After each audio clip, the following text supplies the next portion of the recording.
Oh yeah, what's up everyone and welcome to another episode of the Los Wise Guys podcast. Yeah, I am one of your hosts, Dan, Papa Sun Killer, yeah, accompanied by Islam Ra, God of the Sun, and Danny, aka Lord Disco, don't you forget it. And I want you to make sure to like, subscribe, and turn on the little notifications on the bottom below. And don't forget to check out all the other awesome LWG content. Yeah. Dig it. You are now listening to a Los Wise Guys production.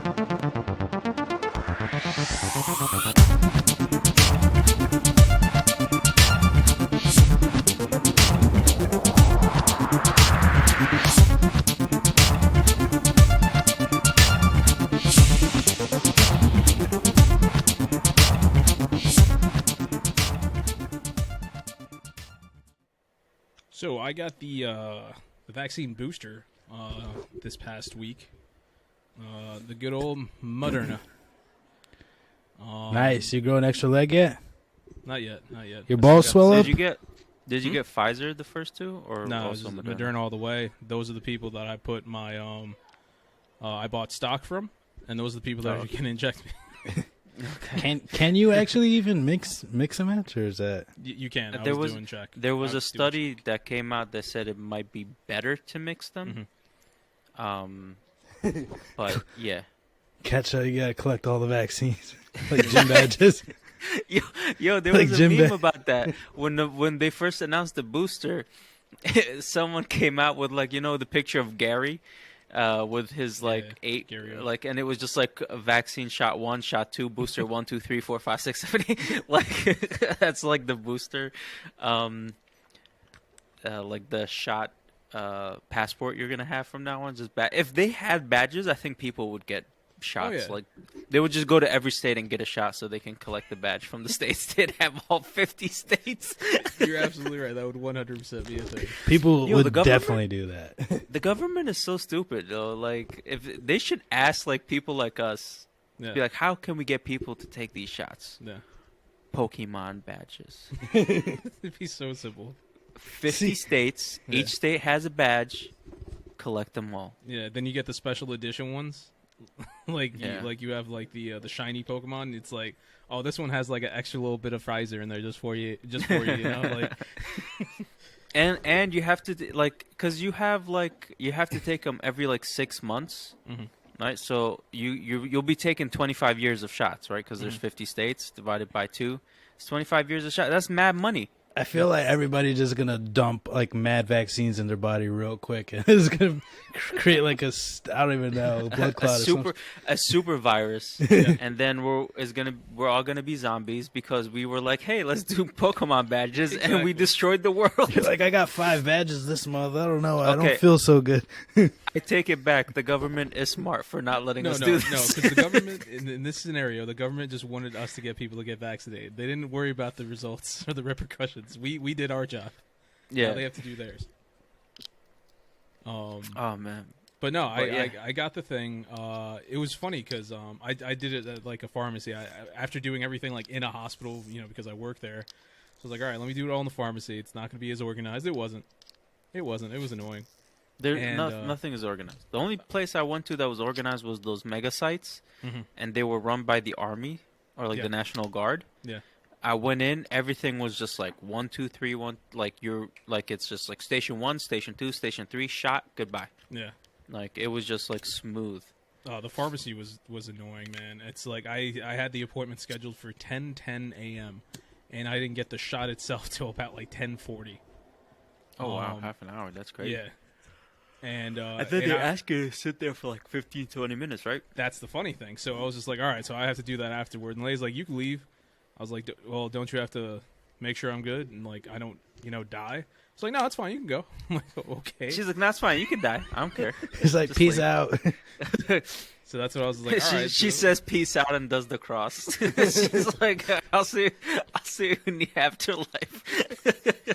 Yeah, man. So that's what I was just like. All right, I guess I'll go to Walmart to pick up some last minute groceries because it's nearby, and if I die, somebody could at least identify the corpse. Or not identify, but find it. So I did that. Doing it at a pharmacy though was like up in the air. One time I did it and like I swear she like stabbed my muscle. Like I don't know, I was bleeding. It was crazy. Yeah. It was crazy. I was leaking. I didn't even know you could do that.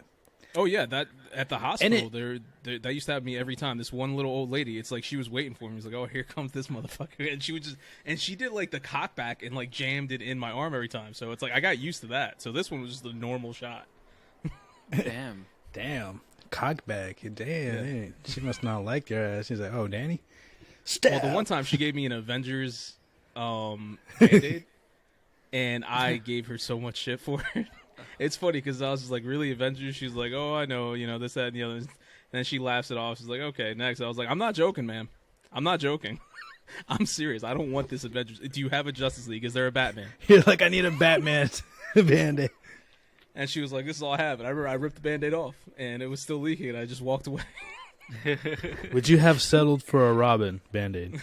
Oh, absolutely. Absolutely. Yeah, he prefers Robin. I like Robin. Robin's probably my favorite character. Hey, you like Dick?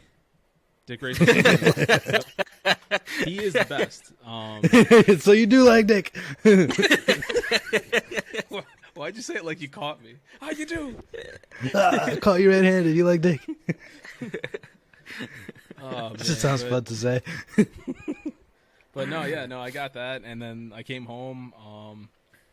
Like I said, I had Dayquil, I had emergency, I had oranges of all sorts, orange juice, cough drops. I was ready, and then just 2 days of just being uncomfortable, and then I was good. So That's good. That's good. yeah. That's good shit. Looking forward to not getting anything. Yeah, Hopefully. hopefully, yeah. Dude, I'm exhausted, man. Yeah. I'm exhausted. I had to go on a on a site visit today for my new job, which I started this Monday. Congratulations. And yeah, thanks. And it was fucking raining. And it's funny because we would go inside the buildings, it would stop raining. And as soon as we walked outside to walk outside between buildings or to look at something outside, it would start raining, and it would start raining hard. Damn. That's I was like- timing that shit on you. Dude, like every single time. Yeah. Like every single time. Like I was like wet. I hate being wet. That's why I hate the rain. Mhm. I hate being like wet clothes. Mhm. And then I was just like that for hours. Oh, Yeah. And God. the journey home. You're like 1,000% going to get sick. Oh hell yeah, 1,000,000% gonna get sick. And then like just traveling from, because it was in the Bronx too. So both of you probably don't know what that means, Yankees. but it's just like Not for I do know what the Bronx means. no. You know what? I know the place the is. borough. Yeah. You know what the place is, but do you know where it is? It's not near the other stuff. I know that. Okay, so you know what Manhattan looks like, right? Yeah. It's on top, like at the end of Manhattan. It's on top of it. Yeah. So my train comes in at the bottom of Manhattan. So I took the train all the way up through Manhattan, which was like an hour and like 10-minute ride. Then I had to walk to the site, which again it rained while I was walking.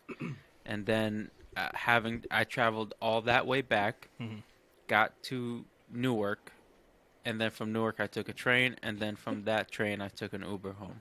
Yeah. I Like, remember when I was younger going to Yankee Stadium and Yeah. thinking, I don't want to do this Yeah. because this is horrible. Because it's just it's Normally- a whole thing. Normally I wouldn't mind, but I was wet. It sucked a lot. And I was just like cold. Any little bit of wind made me shiver. Like I'm dying. I feel like taking the train, too, the subway is just like asking to get COVID, too. Of all the people that pass through, you don't even know how many people pass through. And then even when you're riding the train, it's just like... Well, thankfully, the times that I rode it, there wasn't a lot of people on. And that's good. everybody had their masks. That's good. And I keep my distance. So, like, it wasn't rush hour. We weren't packed Yeah, in there. that's good. But yeah, so hopefully we'll see what happens. I don't know. It's gonna if I did catch it, it's gonna take a couple of days for it to manifest anyway. So I'm gonna try to take like a test around Saturday, Sunday to see what's up. Hopefully, you just get a regular cold. Yeah, well, that's coming. It's just, is it gonna be coming with a little extra Omicron? Yeah. Or we'll see what happens. Yep. The gout is gonna just start talking. Yeah, you know what? The gout might defend you. Like, this is my host. I hope so. This is my host. So. You Omicron. I ate a lot of beef today, so the gout is gonna be coming with some force. So this man's gonna get it from all ends. I took one of the meds. I'm gonna take the other one before I go to sleep, so I don't die at night. My toe doesn't explode. Are you allowed to take extra? I can take both of them at the same time. I just like to space them out because it's just like I feel like it works better that way. Go easier on your liver. Yeah. So but let's move into what you played this week. I've been playing Mass Effect, obviously, Mass Effect 3. So I've reached the point of no return. Right, so I've reached that mission. I haven't started it yet, but I've reached that mission.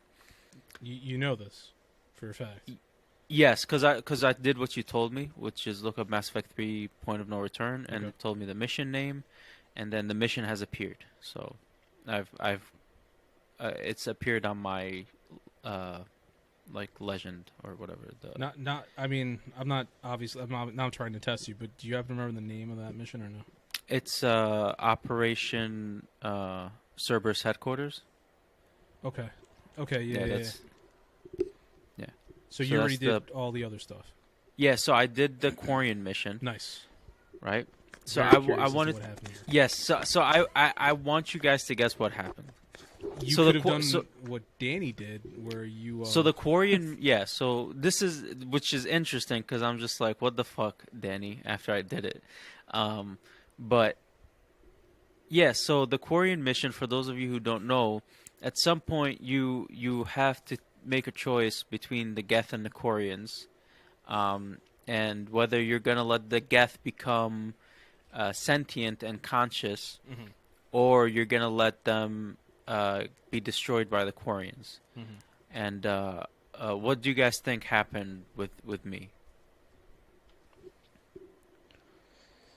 I don't know. I would say I'm assuming that you gave the Geth. You sided with the Geth. I sided with the Geth. That's what I'm going to assume. So did I. Okay. So you think the Quarians are dead? I'm going to assume that you sided with the Geth. That is my statement. Okay. Disco. So I would assume yes. If you chose a Geth, they would die. Okay. So what I ended up doing was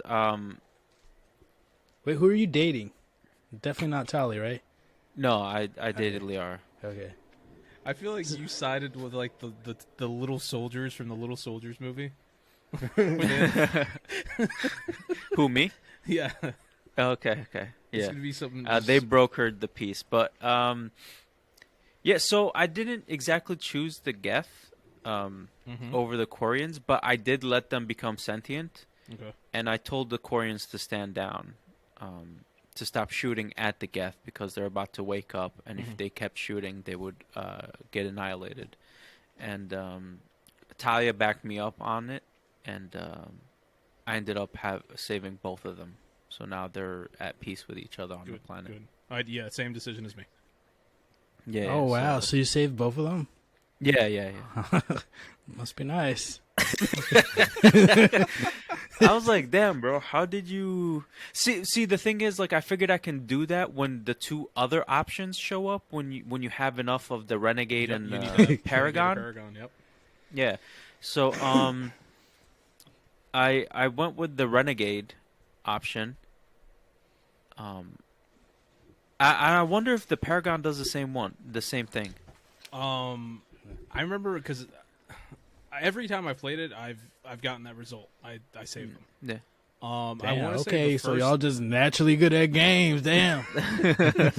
I want to Rest say the in peace, first time Tally. I did mostly Paragon stuff, not everything, but mostly Paragon. So I probably had a Paragon choice, and I remember doing it. So with this one is like I feel like this one you like fucking bitched that Quarian general that was giving you shit the whole time, the one that blew up the ship while you were on it. Yeah, he just fucking yelled at him. Yeah. He was and then he stood down, and then everybody stopped firing, and Talia was like, "Yeah, just do what Shepard says." And then Legion sacrificed himself to wake up the other Geth. The other Geth came down, and it's like, "Hey, we will honor Legion, and we'll back you guys up." So they're helping the Quarians. So your Legion died. Yes. Interesting. So your Legion survived? No, I'm just fucking with you now. Oh, I was like, it wasn't even my choice. Like, he's like, oh, I can't finish the upgrade. I have to, like, go myself and be part of the code. And I was just like, goddamn. See, this is what happens when you have trust in Shepard, like Tali and Legion. You know what I mean? You get good results. Well, unlike other people. Unless Danny's trying to do stuff and then Tali jumps off a cliff. Don't trust me when I'm Shepard, yeah. That literally happens. Tali I chose the Geth, and then Tali, definitely Tali killed herself because I was dating her at the time too, so she knew it was my choice and everything. It's just like, you chose them over me. Man. That's good. Wild, yeah. Good times. Yeah. Dude, how did you not get, like, enough Paragon or, like... I did all Renegade, that's why. But even with Renegade, you should still be able to do it. Well, I chose a Renegade option, but it still worked out. That's how it managed. That's how it all the pieces fell. I haven't played that game in probably since it came out. I think what helped is the other decisions before that. Like I backed Tali, and I backed the other general against that asshole general when they were bickering with him, like over the comms. And like how I helped them and shit. And then I did the Asari mission when I went in and we found the other what's it called? The Prothean artifact. Okay, yeah. Okay, with that's the where data you and shit. Fight the what's his name? Yeah, Liu Kang or whatever his name. Well, yeah, not exactly, but yeah. Kai Lang. Kai Lang, there we go. Yeah. That's what I was like. It's his not, cousin. I mean, it's screwed up, but you're close. His cousin. Well, no, his cousin's Kai actually Lang. Kung Lao. I'm a Kung big Lao, Mortal Kombat okay. fan. Don't fuck with Mortal Kombat, sir. But yeah, no, I fought him, and I was highly upset that it went that way. It wasn't my choice because I was whooping his ass, but they got the data. He left. And they're upset. The planet fell. And then this bitch Liara comes at me like, I lost my planet. I'm like, bitch, have you not seen what's been happening to Earth? Voice actress. No, she sounded much better than that. I'm like, have you not seen what happened to Earth? Like, don't you think I understand what's going on with you? Like, same shit's happening to my planet. And all over the galaxy. You ain't special? I'm not gonna lie, I'm so excited to see you finish Mass Effect 3. Yeah. I'm very, very curious to see how you... So I don't think I have any other important missions to do now. Like side missions. I feel like I did all the important side missions. You keep on specifying important, so what, you do have some stuff left over, though? Well, I have a lot left over. Like what? But it's like little things where it's like, find this and bring it to somebody on the Citadel. Find this and bring it to someone else. You didn't do any of those? I did some, but not all. Am I supposed to do all that shit? Why didn't you do all of them? Because it's taking too long. Like, I want to get this shit over with. Like, do I need that? Like, I have like over 5,000 people already on my side, like, over the thing. I don't know, man. Just play your way, Play your way. Fuck you, bro. You're always guilting me and shit. I'm not saying anything. Just if you don't want to do them, you don't have to do them. Maybe those people don't need anything. Guilting me and... Huh? Maybe they don't need that stuff that you were sent out to collect. But then again, maybe they do. No, you horrible, bro. You don't have Just to. tell me. Do I You don't need have to do it? Some of them have certain ramifications, but a lot of that matters before you get to Mass Effect 3. But I off the top of my head, maybe one or two things make slight differences at the end of this game, but I don't think it's anything major. Okay. You know, if it's a game I like this very much, I'm trying to turn over every stone. You know, I'm trying to do every single thing there is.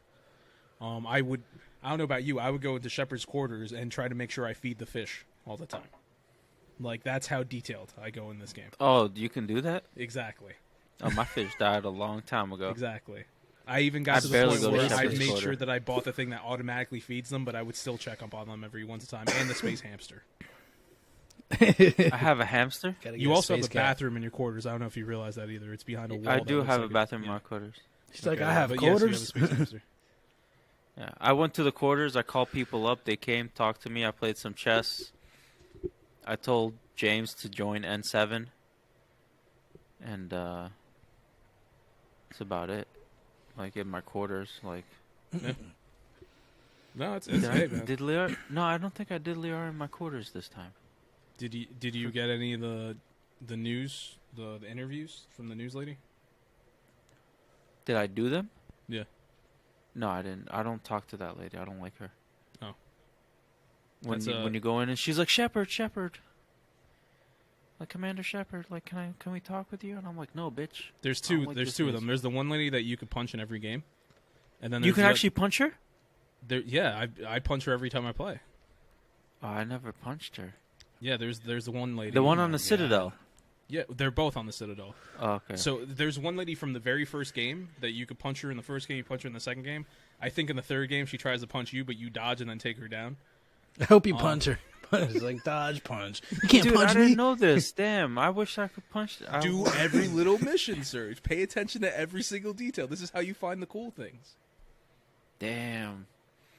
Could be punching bitches. Did you ever get to hear the Solarian doctor sing when he was on your ship in Mass Effect 2? No, he was saying. Oh, maybe. I don't remember. Oh, you would have remembered.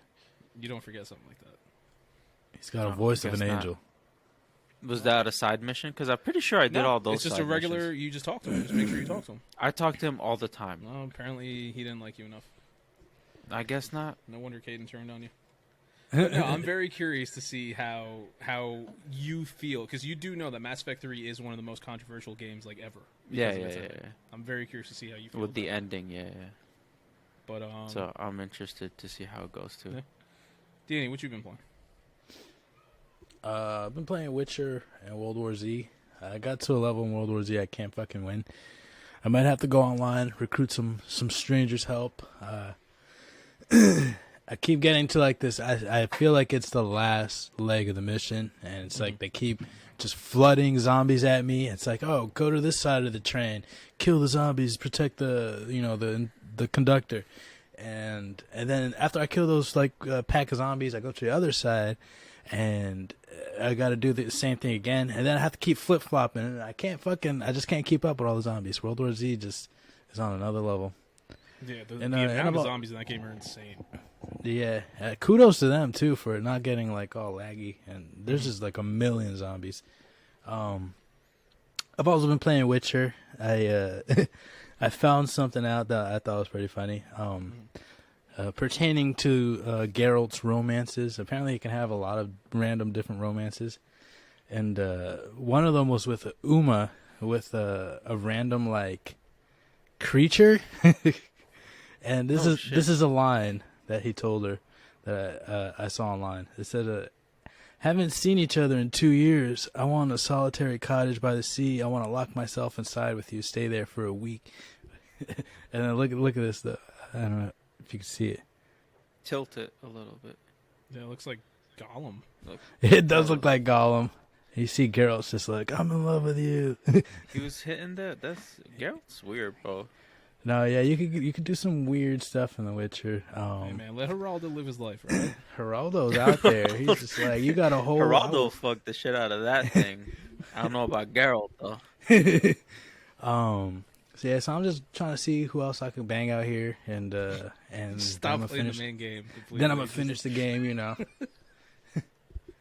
Then I'm gonna wrap it up, and I think I'm almost done with it. I think I'm like 80% done with the game, and then I'm gonna move on to Breath of the Wild.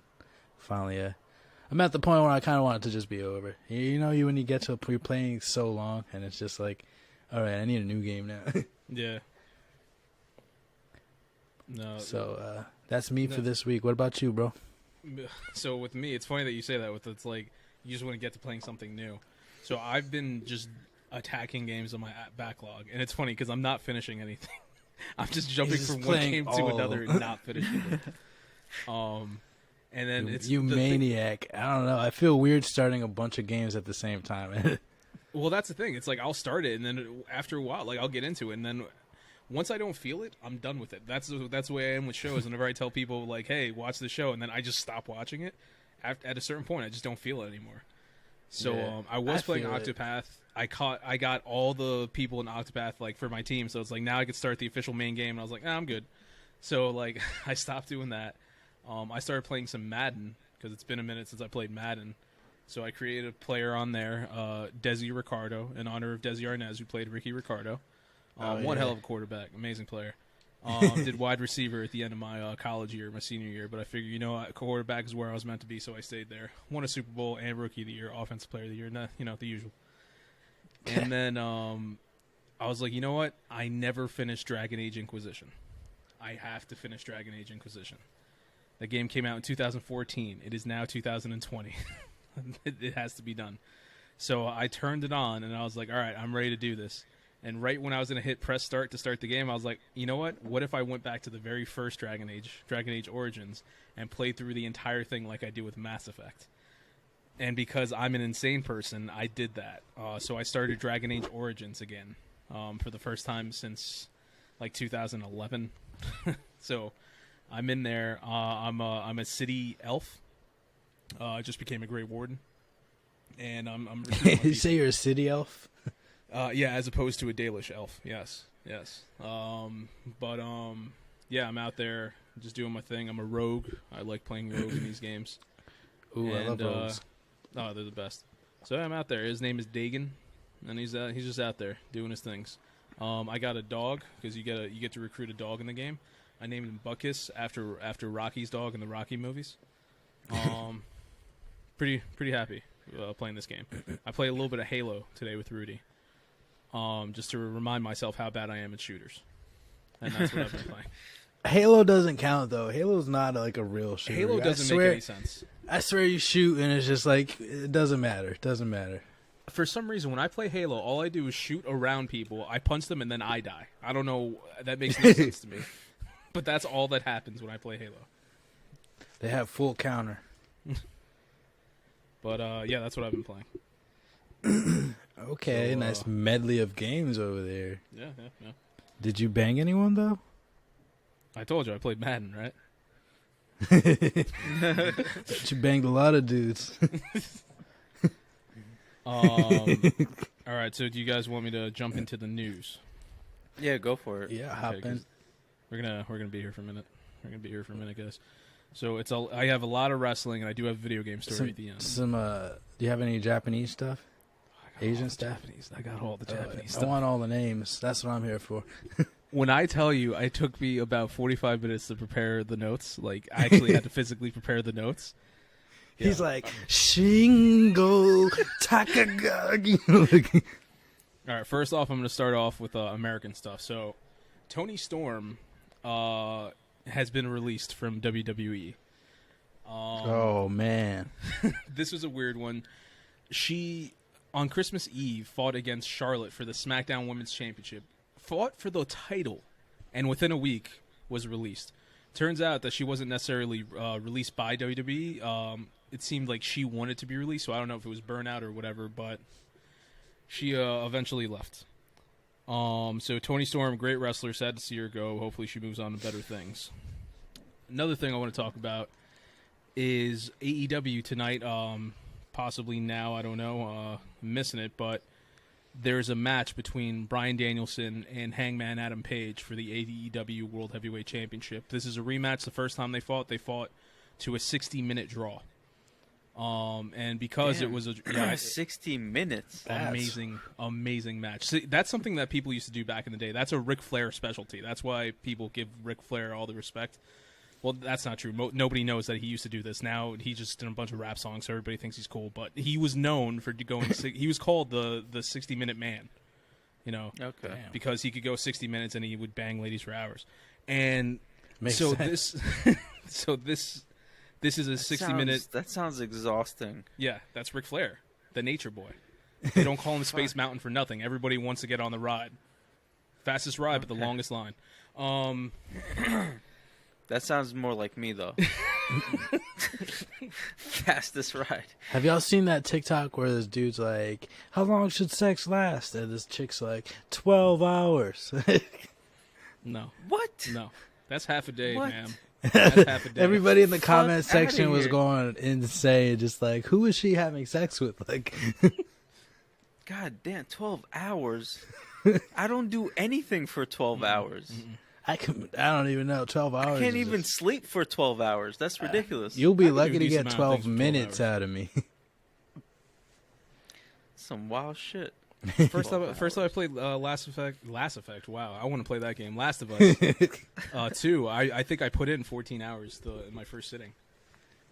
See, you were a wild You could have been boy. having sex. I think Yeah, you I think I had more fun. Honestly, if sex lasted 12 hours, I That's think just I'd be like exhausting. miserable. Yeah.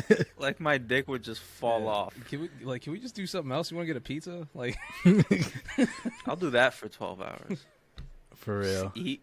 Well, people will start just having sex when they have want a baby because it's just like, I'm not doing 12 hours. no, fuck that.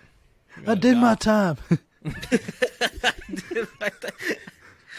Oh man. Anyway, 60 minutes. So today's the rematch, and they're coming with a new concept where they're gonna add judges. So if it goes 60 minutes, there is going to be a winner by decision, like you would see in a boxing or an MMA match. Not commonly seen in pro wrestling, but they're going to try it out today. I don't know who the judges are because, like I said, this is happening right now, and I'm not watching it, just recording it. But we'll see what happens with that. And also, in New Japan Pro Wrestling, there was Wrestle Kingdom 16. That's their big annual event, their big anniversary show, their WrestleMania, if you will. Oh, man. It was 2 nights of just a lot of wrestling. I watched it live. It started at 2 a.m. So I made sure I was there at 2 a.m. and they finished more or less around 6:30 a.m. Each show. So very entertaining. So I'm just going to run through some of the highlights of New Japan Pro Wrestling, Wrestle Kingdom 16. So night 1. I'm trying to prep because this is going to be a minute. There was the KOPW Rambo match. So KOPW stands for King of Pro Wrestling. It's a fairly newer title made within the past couple years where it doesn't work like any other championship where there's a new champion. It resets every year, and the person who is champion gets to come up with these weird stipulations for matches that are not normally seen. And a Rambo is kind of like a battle royale where you throw the guy over the top rope, except here you could do that or win by pinfall or submission. They kept on going until there was a final 4, and then those 4 fought in a fatal 4 the next day. And that person is the first KOPW champion of 2022. So there were the 4 people who advanced were Chase Owens, Toru Yano, Minoru Suzuki, that's right, Minoru Suzuki, the murder grandpa, and Is he like half Shima. Jewish? No, the man's just he's a scary old man. Okay, because It's not Menorah, it's Minoru. Oh, okay. I heard menorah, and I'm just like, oh, we putting lights out there. No, I really Suzuki. wasn't ready for that Chase Owens. I was expecting Japanese names. You're like, Chase Owens? I wanted to start with Chase Owens from Texas. But a fun fact, a surprise entrant by, you guessed it, Danny. I know you were very surprised about this one. Tatsumi Fujinami. He came. Okay. Tatsumi Fujinami. The reason why this is so crazy is this man's 68 years old. He's a retired wrestler, and he showed up, and he just started trying to break everyone's legs. It was amazing. That sounds like some crazy Japanese shit. That's what I'm coming out of retirement. It's Sounds funny. like some anime shit. Like he's all muscular and Pretty much. Master Roshi type dude just coming out Yeah. whooping some ass. It's funny because in the end he had it might have been Hamoki Tama, I don't remember, where he put him in a figure 4 leg lock, and because you could win by any means necessary, when that happened, 2 other wrestlers just pinned them because they were both with their shoulders on the ground and they both got eliminated. oh, And then the last guy, Toru Yano, he came in, didn't even have to fight. He advanced to the next night. He always looks out Damn. like that with stuff like that. And the winner of the whole thing and this year's first KOPW champion is Minoru Suzuki, which I'm very, very excited about. He's just an angry, mean, sadistic old man.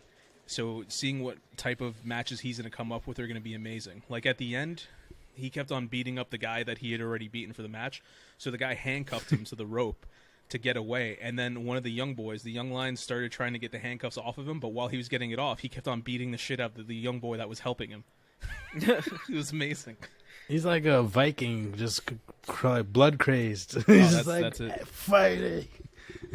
So the match after that was Sho versus Yo, former tag teams of Roppongi 3K. So seeing this happen, very excited. Sho and Yo, they went off, they split off. Ever since Sho left to join the House of Torture with the Bullet Club, and Yo stayed with Chaos. Seeing what was going to happen with these guys, they went back and forth. Good junior heavyweight division competition, and Yo came out on top. Not to be confused with the Big Show, right? Exactly, just Sho. He's a much smaller. Then after not that, little show, just not big show. Not medium show. He's show. Sho. He's just right. SHO. That's it. After that was Katsuyori Shibata, who defeated Ren Narita. I love that bread. So last time we talked about It's my favorite. Katsuyori Shibata on this podcast, I told you he was the guy who was hurt really bad and was supposed to be retired and was never going to wrestle again. So Put he some had butter on him. He'll be fine. So he had his regular match thing that we talked about last time, the little exhibition. This time, it was supposed to be like a more traditional like grappling style match. And before the match starts, he grabs the microphone. He's like, "Hey, we're going all out, all right?" And the guy who's like a younger wrestler, great wrestler, but like a kind of a younger kid, is just like, "What do you mean?" And he's like, "We're going all out. All right. I don't care what they said in the back, right?" The guy's like, "Yeah." You sounded like you had a stroke there for a second. Dude, I'm looking at everything else I have to read, and I'm just scared. So Katsuyori Shibata goes out and has this crazy match. And it's funny because this Tell me that doesn't sound like a sandwich. I'm just going to keep moving past that. And he basically I'd order goes it. into business for himself. And he went against the rules. Even though he was supposed to have a shorter, smaller, easier match, he was like, no, fuck that. I'm just going to wrestle a real match. I'm going to prove give that me I the could still extra do large it. Katsuyori So having Shibata. Katsuyori Shibata go all out against Ren Narita was Actually, I'll take an amazing. Italian bread. They just kept on going, and it was this phenomenal match. So very much looking forward to seeing him compete in regular matches from now on. Now you could say what you have to say about the bread. What was that? Italian urban cheese. After that, Evil, the leader of the House of Torture, the Bullet Club, defeated Tomohiro Ishii, the Stone Pitbull, for the Never Openweight Championship. Hard-fought match, very much expected. I like the nickname. Yeah, they all have great nicknames. Stone Pitbull. Then we have Yoshihashi. Don't like him, he sucks. And Hiroki Goto defeated... The fuck they defeat? The Dangerous Tekkers, Zack Sabre Jr. and Taichi. I'm sorry, what? The Dangerous who? The Dangerous Tekkers. The Dangerous Tekkers. Tekkers? Tekkers. Tekkers. These are Japanese people making these names? Honestly, for this team, I don't What's know. a Tekker? I don't know, but they're dangerous. Like a Trekker, I would understand. They're No, going to the come in with Dangerous mad Tekkers. technology. They're going to hit you with a Google app like... Or yeah, like a I'm looking up techie- Dangerous Tekkers because now you got me second guessing myself. Like, what's a Tekker? It's a tech Dangerous guru. Tekkers, Taichi and Zack Sabre Jr. Yeah, I don't care what it is. I know they are. They Okay. are the no, Tekkers. I didn't say you were He's- wrong. He's got like a I'm trying to tablet understand. shield. Like a... The Dangerous Tekkers, who were IWGP Heavyweight Tag Team Championships for a very long time, finally lose the titles to Yoshihashi and Hiroki Goto. I was very upset, but no. things will happen. It's a tragedy. Then They'll rise. They'll rise again. I mean, ZSJ, always. Of course. And then we had El Desperado, the IWGP Junior Heavyweight Champion, going up against Hiromu Takahashi, the winner of the Best of the Super Juniors. And great match. Love seeing Despy go out there and just going all out and winning. He defeated Hiromu. Very excited to see him at the top of the junior heavyweight division. I feel like it's something he deserves for quite some time. Then we had the main event of just night one. I didn't get to night two yet. The main event of night one. Damn. Kazuchika Okada versus Shingo Takagi for the IWGP World Heavyweight Championship. There's my dude. These two motherfuckers again? Shingo Takagi. Takagi. Yep. Taking over. Takagi. I still can't say it. Crazy great match. Okada wins and becomes IWGP World Heavyweight Champion. Oh, so he lost the title? He only had it 1 week? Damn. No, Shingo was the champion. I thought he just got that thing, though. No, he's been champion for a while. Oh, okay, then never mind. No, I think Dan's referring to that Oh, the tournament. The tournament. Yeah. Okada won the tournament. That's why he gets to fight Shingo in this show. Oh, okay. Yeah. So yeah, this was because he won the tournament. So he now is the champion because he defeated Shingo. But that was just night one. What was the G1 Climax? The G1 Climax is the name of the tournament. Oh, okay, that was the tournament. Okay, Yeah, I got you. so now. Okada won the G1 Climax to fight for the IWGP World Title. Damn, I was climaxing so hard, I got my facts confused. Sometimes you can't go for 12 hours. But that was just night one. Night two, that meant that Okada had to defend the title. But I'll get to that later. So at the beginning of night two, we had the Flying Tigers, Robbie Eagles, and Tiger Mask going up against the Mega Coaches, Ryusuke Taguchi and Rocky Romero, and Bullet Club's cutest tag team, Taiji Ishimori, and El Fantasma. Taiji under the tree. And Taiji Ishimori and El Fantasma actually get eliminated in the middle of the match, which there was no elimination, but they found out that El Fantasma likes to keep a piece of metal in his boot that he's been using to kick people for 2 years that nobody ever noticed, even though he would kick people and they would die. So they got eliminated. And then the story behind this was Ryusuke Taguchi, who really wanted to win this title because that meant he would have been the 69th IWGP Junior Heavyweight Tag Team Champion. And he loves the 69 number more than anything in the world. He needed to be 69. He needed it. He was the 69th IWGP Junior Heavyweight Champion, so he wanted to win the tag as well, but he didn't do it this time. The Flying Tigers came out victorious. Robbie Eagles and Tiger Mask still the IWGP Junior Heavyweight Tag Team Champions. After that, I need some water. Give me a second. Yeah, I mean, goddamn, bro, you're like an announcer. It took you a while just to say announcer. I've been going all out. You couldn't say Dan would have announcer. told a whole story by the time you said announcer. Did I mention I'm exhausted? Then and you know me. We had the Stardom pro wrestling match, which I was so excited to see. The Stardom is the women's promotion, probably the biggest one in Japan, and they got to do this one exhibition on the show. They're some of the best wrestlers in the world. So we got to see Saya Kamitani of Queen's Quest, of course, as you know, Islam. She is the current, what the fuck's the name of that title? Wonder of Stardom champion, the white belt, not the red one. Not to get confused with the red, the white belt. Yeah. Don't do that. That's blasphemy. So Saya Don't Kamitani get confused. teamed up with Tam Nakano, 1/3 of the Artist of Stardom champion of Cosmic Angels, as we all know.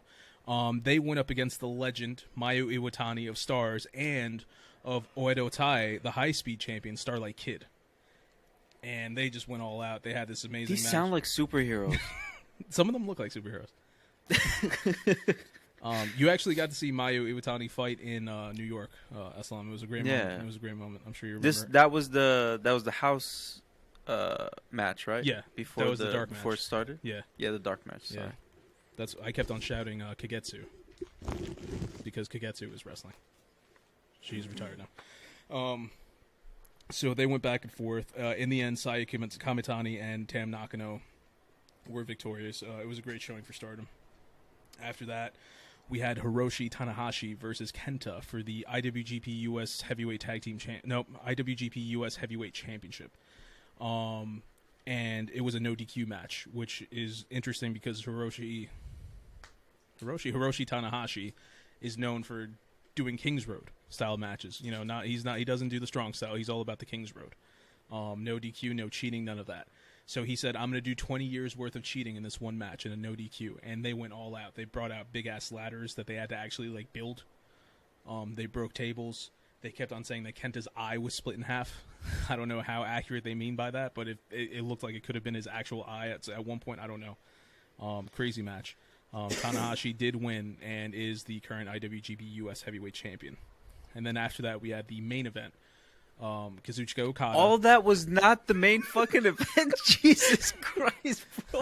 Yo, Japan goes so hard, son. Yeah. Holy shit. He said so many titles and people, ladders, tables.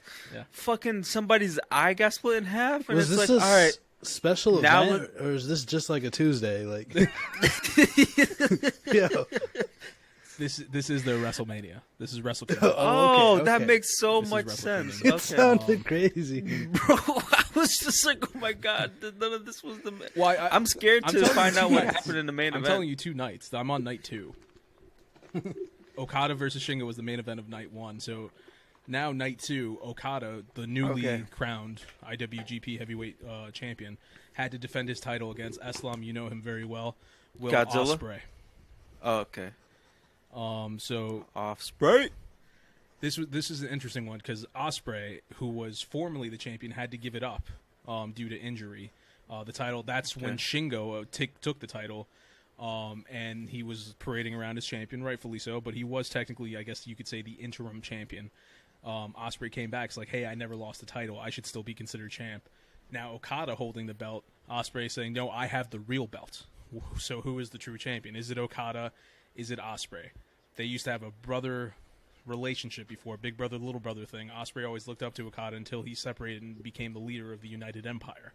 Okada's still running chaos, but now we're going to see what happens. They go back and forth, and they kicked out of each other's finishers, which is unheard of in New Japan. It's amazing when that happens. And in the end, Kazuchika Okada defeats Ospreay and retains the IWGP World Heavyweight Championship. Gives a great speech. At the end of that speech, Tetsuya Naito comes out and says he wants to be the next challenger to Okada's title. Okada agrees. Last time they fought, it was amazing, and Naito took the title away from Okada. So we're going to see what happens next time. But that is Wrestle Kingdom 16, Night 1 and 2. There is a Night 3. Well, that's going to happen that I'm probably not going to talk about. It's not going to have the biggest shows, but it's the cool thing about it is that you're going to have New Japan Pro Wrestling versus Pro Wrestling Noah, the second biggest promotion in all of Japan. But the matches aren't the greatest matches. They're kind of just throwaway matches, sadly. Okay. So I do have one more news story, a video game related one. Are you okay? A little bit. Okay. I just want to make sure you're good. VR2 has officially been announced. Take a little pause. I just took the one deep breath. PSVR2. PSVR2. So it's been announced. Honestly, bro, for a second there, I thought that was wrestling. Until I said it like twice. I was like, that sounds like PlayStation. What's it stand for? What's it stand for? I don't know. You just be saying random letters all the time with this shit, bro. I said I have one more news story, and it's now video games, PSVR2. I did not hear any of that until you said PSVR2, and I'm like, all right, I wonder what this wrestling thing is gonna be like PSVR2, like let's go. And it's just like I said it twice, and then I was like, oh, PS VR2, and I was just like, oh, PlayStation VR2. Yeah. And then I'm exhausted. Did I mention that? Yeah, I noticed.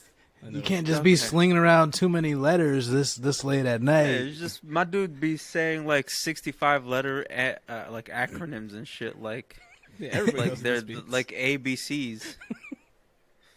Just remix. I'm still proud of the fact that I can say my alphabet backwards. I don't know anyone else that could do it. Oh man, you be saying your ZYXs? Yeah.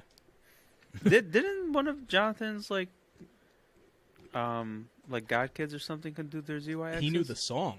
And I was like, oh, man, that's real cool. So then I taught myself not the song, but I taught myself how to say it. And then I saw him like 2 or 3 years after. I was like, "Hey man, you remember how to say it?" And he was like, "No." And I guess I'm the only one now. It's only me. Who was it? Josh? Yeah. Okay. Jachi. Jachi. Yeah. Shout out to Josh. But Now he a grown ass man. Now he gets Josh. Dude's taller than I am. you tell me right now. If you see me, you can call him Jachi. He'll dunk Yeah, on I you. call probably him will. Joshy. I probably will. I probably will. Then get my ass kicked, but I'll do it. Oh god. But, Good yeah, no, times. he can't say ZYXs anymore. Ask him. I challenge him right now. But so yeah, PlayStation VR 2 has officially been announced. It's out on the PlayStation blog. There's an article written by Hideaki Nishino. I got you with one last Japanese name. And yeah, I'm not going to talk about every single detail, but there's a lot that goes into it. I highly recommend everybody go out there and check it out. But the things that they focus on are visual fidelity, headset-based controller tracking, new sensory features, and eye tracking. So Okay. this with this new VR headset, they talk about certain things where there's going to be 4 cameras within the headset to track where everything is, instead of so you don't need an actual PlayStation camera to see the thing anymore, which is going to be Okay. much better. It's also going to only have one cable tethered from you to the console, which is much better than what they had before. I was about to ask about and it's, that because I know the other one was like, it was a pain in the ass. yeah, So this is just going to be the one cable. I believe it's a USB-C cable. that makes Ooh, sense. nice. Okay. So it's just that. It's going to have the 4 cameras. Like I said, there's supposed to be eye tracking. So they said they're trying to have it so that when you play certain games, there's a camera that looks at your eye. So if you don't turn your head, just look at something with your eye only. Certain, I guess, I don't know, topics or something should pop up. It's the game, the headset basically knows where your eye is looking at all times within the Okay. headset. And they are going to try to have some stuff where, let's say if you're playing a game and something's supposed to brush past your character's head in the game, you should be able to feel that within the game. Oh, within the interesting. headset. So you guys haven't gotten a chance to really mess with the PS5 DualSense controller at all, right? No. So they're using a lot of that technology within this. So DualSense is known for nice. feeling everything with the vibrations and all that stuff. So they're trying to integrate that within the PSVR, and then they show the controllers as well. It's the ones that we talked about on here, where it's you hold the controller in each hand, but it has the sphere that goes around it. yeah. So that's going to be in there too to help track where all your fingers are for certain games. So very much looking forward to what they're going to do with that. And then on top of that, they announced that they're coming out with a VR game called Horizon Call of the Mountain. It's a spin-off of Horizon Zero Dawn. Oh, nice. So you're not going to play as Aloy, but you will encounter Aloy in the game, and it should have all these new VR features that they're trying to make. So looking forward to that. Can't wait. Like I said, if you guys want to know anything else, just go on to the PlayStation blog and read this article. Cool. And that is all of my news. I'm gonna sit back for a bit, take a breather. Oh man. Okay. Nice. Um, Nice. So what do you guys want to do next? New Year's resolutions? All right, let's do New Year. Who came up with that idea, by the way? Because I don't remember. It was all of us. Okay. Because you were talking about New Year's resolutions, and then we're all like, but none of us do that. And then we're like, yeah, Yeah. what's the opposite? And then I looked up the word, and I found e-resolution. Yeah. So what does that word mean, I don't remember. Dan? All right, let me look it up. What is I just did an bad work. irresolution? You're carrying the rest of this podcast, both of you. Oh shit, I'm exhausted. Oh gosh, I'm in California. That's not an excuse. All right, an irresolution, uncertainty, or hesitancy, a moment of irresolution. All right, so what's a resolution? So we're not going with that definition at all. We're just, No. the way I see it, our version is just going to be the opposite of a New Year's resolution. A resolution is a firm decision to do or not to do something. So technically, an irresolution is still a resolution. Pretty much, yeah. Okay. But like I said, We're just gonna call it irresolution. yeah, pretty much. So my thing is for this year, I'm gonna keep on eating real bad. I'm gonna keep on doing little to no exercise. Nice. So I'm gonna keep living my life, living my best life, just being happy. That's my New Year's Eve resolution. You better watch out. That like 2% of exercise, you're gonna end up breaking your other toe. I'm not gonna lie. I've been wanting to do stuff, and it's like I've been doing a little bit here and there at the house, and it's just like my toe still feels it. So it's like I can't, like, even if I want to do a push up, it's like I have to be like on one leg to do it because I still can't put that weight on that toe. Like for that much, I can't put that much pressure because when you do a push up, your toe is like holding you up. So it's all angled. Yeah, so it's like it all depends on. I could do certain things, but yeah, it's still tough. It's still tough with this toe. I still got to give it time. Damn, if it hasn't healed by now, you probably definitely like. It might have been broken, right? Or fractured. Yeah, fractured. Like, probably fractured. I think if it was broken, you wouldn't have been able to move it. I almost couldn't. Oh no. So, what about you guys? What are your what are we stopping? My New Year's resolution, I don't know, fuck COVID. That's my New Year's resolution. Fuck COVID. I'm gonna get that shit and beat it with an inch of its life. Oh wow, my gosh. You don't sound like you have the energy to do it. I don't. I'm exhausted today. But when I get better. Maybe tomorrow. My New Year's resolution is to honestly just keep doing what the fuck I'm doing. I like what I'm doing. I don't need to change it. I'm not doing anything bad, really. It's gonna do me. Do me hard. Oh, real hard. Yeah. Do yourself really hard. I'm gonna do me for 12 hours. That's what I'm gonna do. Work your way up to it. Work your way up to it. Gotta build that stamina. Honestly, if I was in high school, I probably could do that for 12 hours. But nowadays, start switching hands. He's like ghost hand. yeah. My one hand used to get tired. I used to have to switch hands. You know what I'm saying? No. No, I don't. No, you do it so hard like your shoulder starts to hurt? No. Damn, you missing out, bro. I don't think I am. You're missing out. Nah, you missing out. That's what happens when you do it for 12 I hours. think I'm happy with the way, I do me. It's the perfect amount of doing. What's your resolution, Disco? Man, out here. So this is things that we're gonna keep doing. Honestly, it's whatever you want it to be. You. Whatever you want it to be. Yeah. I got confused now. Man, I'm gonna graduate and I'm gonna get me a SIG P226. That's my resolution. My ear resolution. Just don't do it. That's my resolution. It's a gun. Yeah, P226 is a gun. Okay. It's a handgun. It's gonna be my reward for graduating. There you go. Okay. Nice. Building up your arsenal. Yep. Gotta have a backup. Cool. All right. Let's get into the good stuff. That good. That real good. Oh, yeah. And I'm talking about, let's get into some Dexter. Ooh-wee. All right. So, Wee-woo. Dexter. Wee-woo. Dexter New 10. Blood. Season 1 or Season 9. Is it 9 or call it. Is it? It's 9. Oh. The original show ended with 8 seasons. Yeah, I consider it a 1. Yeah, so I see. Season 1, Episode 8. Unfair Game. So, when we left off last time, Dexter had gotten kidnapped, right? At the end of the show, the guy who had given him the envelope with the titanium screws came up behind him, like choked him out, and then this episode start off with like Dexter in the car.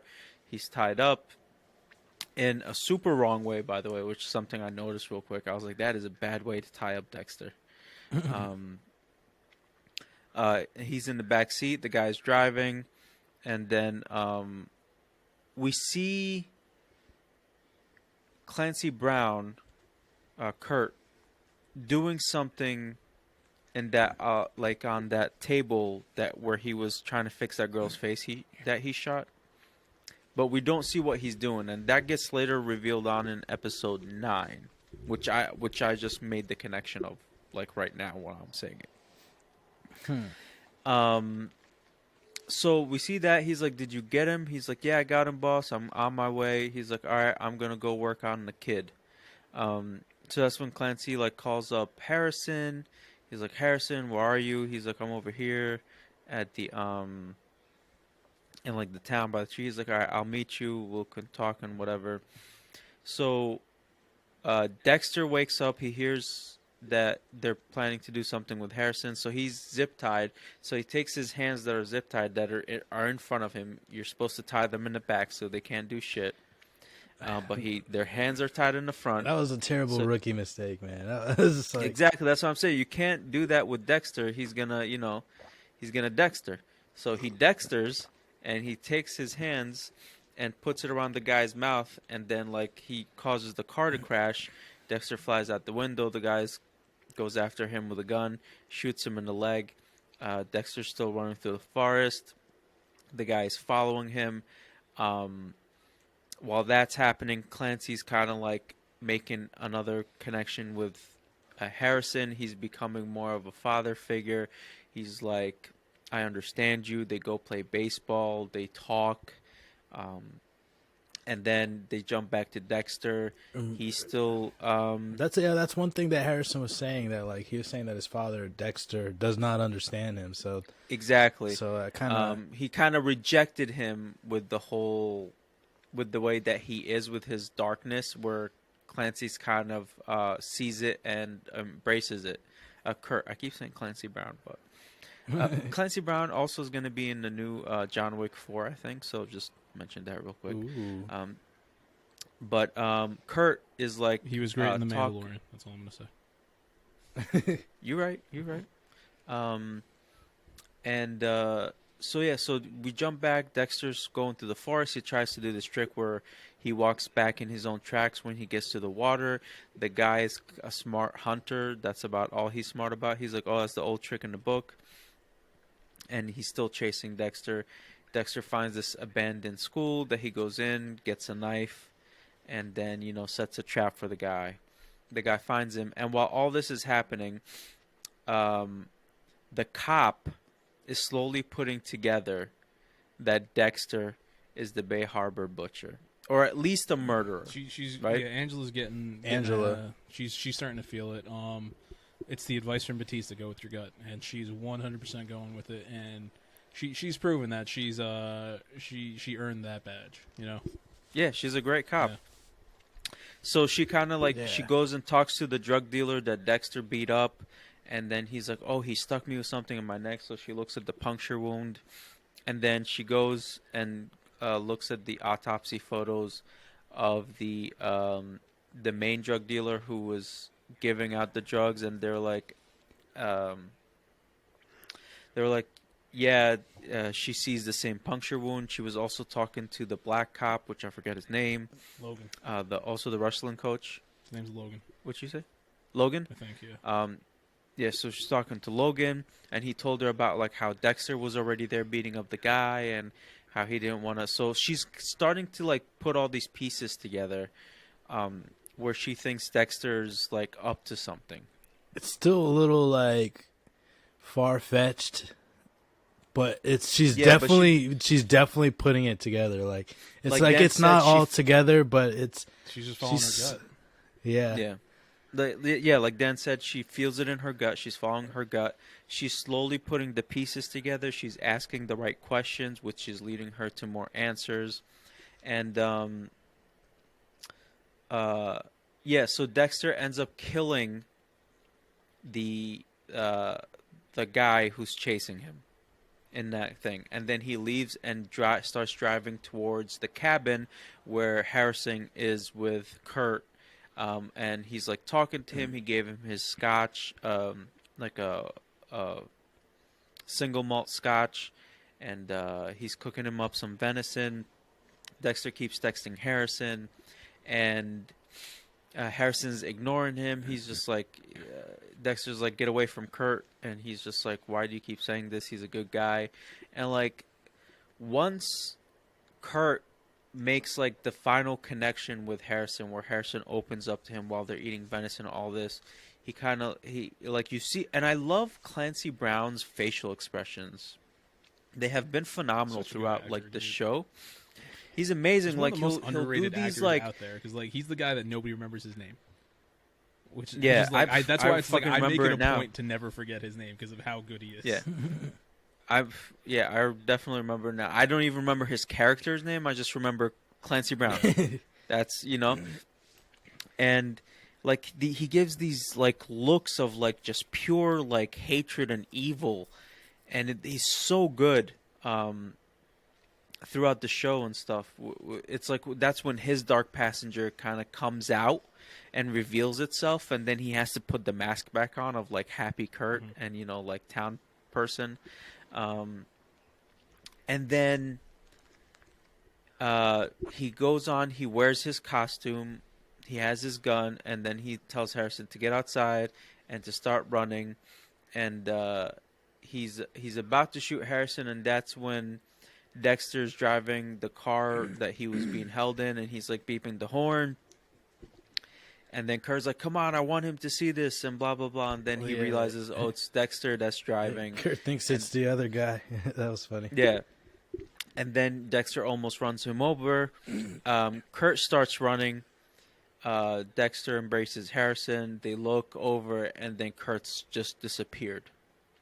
So they're like, where the fuck he go? But he gets Harrison, and they go back to they go back home. And do they have a conversation at the end of this episode, or does the conversation happen at the beginning of the next episode? If I remember correctly, at the end of the episode, he's like, hey, I get it, I understand, I feel the same thing too. And then the next episode is where he explains with Wiggles and everything. Okay, yeah. No, I think he definitely like mentions it, because I remember at the end of that episode, Harrison hugs him. He's just like, he's like, yeah, you get it. Yeah, like a very special moment. And it's just like finally they like connected. Yeah, exactly. Yeah. So that happens in that episode. I just wasn't sure if it was, you know. So next episode, I love the name, Family Business. Right, I'm pretty sure that's the name of it. Let me double check. Yeah, yes, I think it was the Family Business. So Dexter's telling the story of like one of his kills, this clown that targeted children, and what he would do is he would dress them up after he did what he did with them. He would dress them up as clowns, take a Polaroid, and he would save the Polaroids. And then he's kind of like talking to Harrison about like almost like explaining the code to him, or explaining like the way his dark passenger works. And right when he was about to tell him like that he killed Wiggles, Deborah's like, don't cross that line. And Dexter makes up another thing where he's like, I just like hurt him a little, and you know, he never does it again. Yeah, for like most of the episode, it's kind of like building up to like, you can't just beat him up. Like you have to like. I really thought that was like cool how they did that in the episode. Yo, it was amazing how they did this episode. Also, I just want to bring something up that I kind of mentioned in past reviews, or when we talk about the episodes. Harrison confirmed it. When later on when he's talking to Dexter and he's telling him, "Oh, you're right about what happened with that kid at school." He's like, "How did you know?" And he was like, "Oh, the blood splattered." And he was like, "Yeah, I did it because like my dark passenger. Also, I wanted to feel like a hero." Yeah. So and I had mentioned the hero complex. Yeah, and I remember saying like, "There's no way that was it." I was like, "No, you called it 100%." So the only reason I did that is because like he like it was a way for him to try to fit in, and then like the way he played it off as like super humble, I was like, okay, that's always like a hero complex to me. It's like, oh no, don't worry about it. Like I'm just doing my job, you know what I mean? It's just like, so I'm glad like I was able to catch that. But so he's going through with Wiggles. He's going, and Harrison's like, yeah, but like I don't think that's enough. And then he slowly, like Disco said, throughout the episode, he slowly like wants more. His like dark passenger's craving more. And it's interesting that his weapon of choice is the weapon that killed his mother, and he explains that why later in the episode that he at some point he wanted to look for Trinity and kill him with the same razor, they eventually Dexter, like he asks Dexter,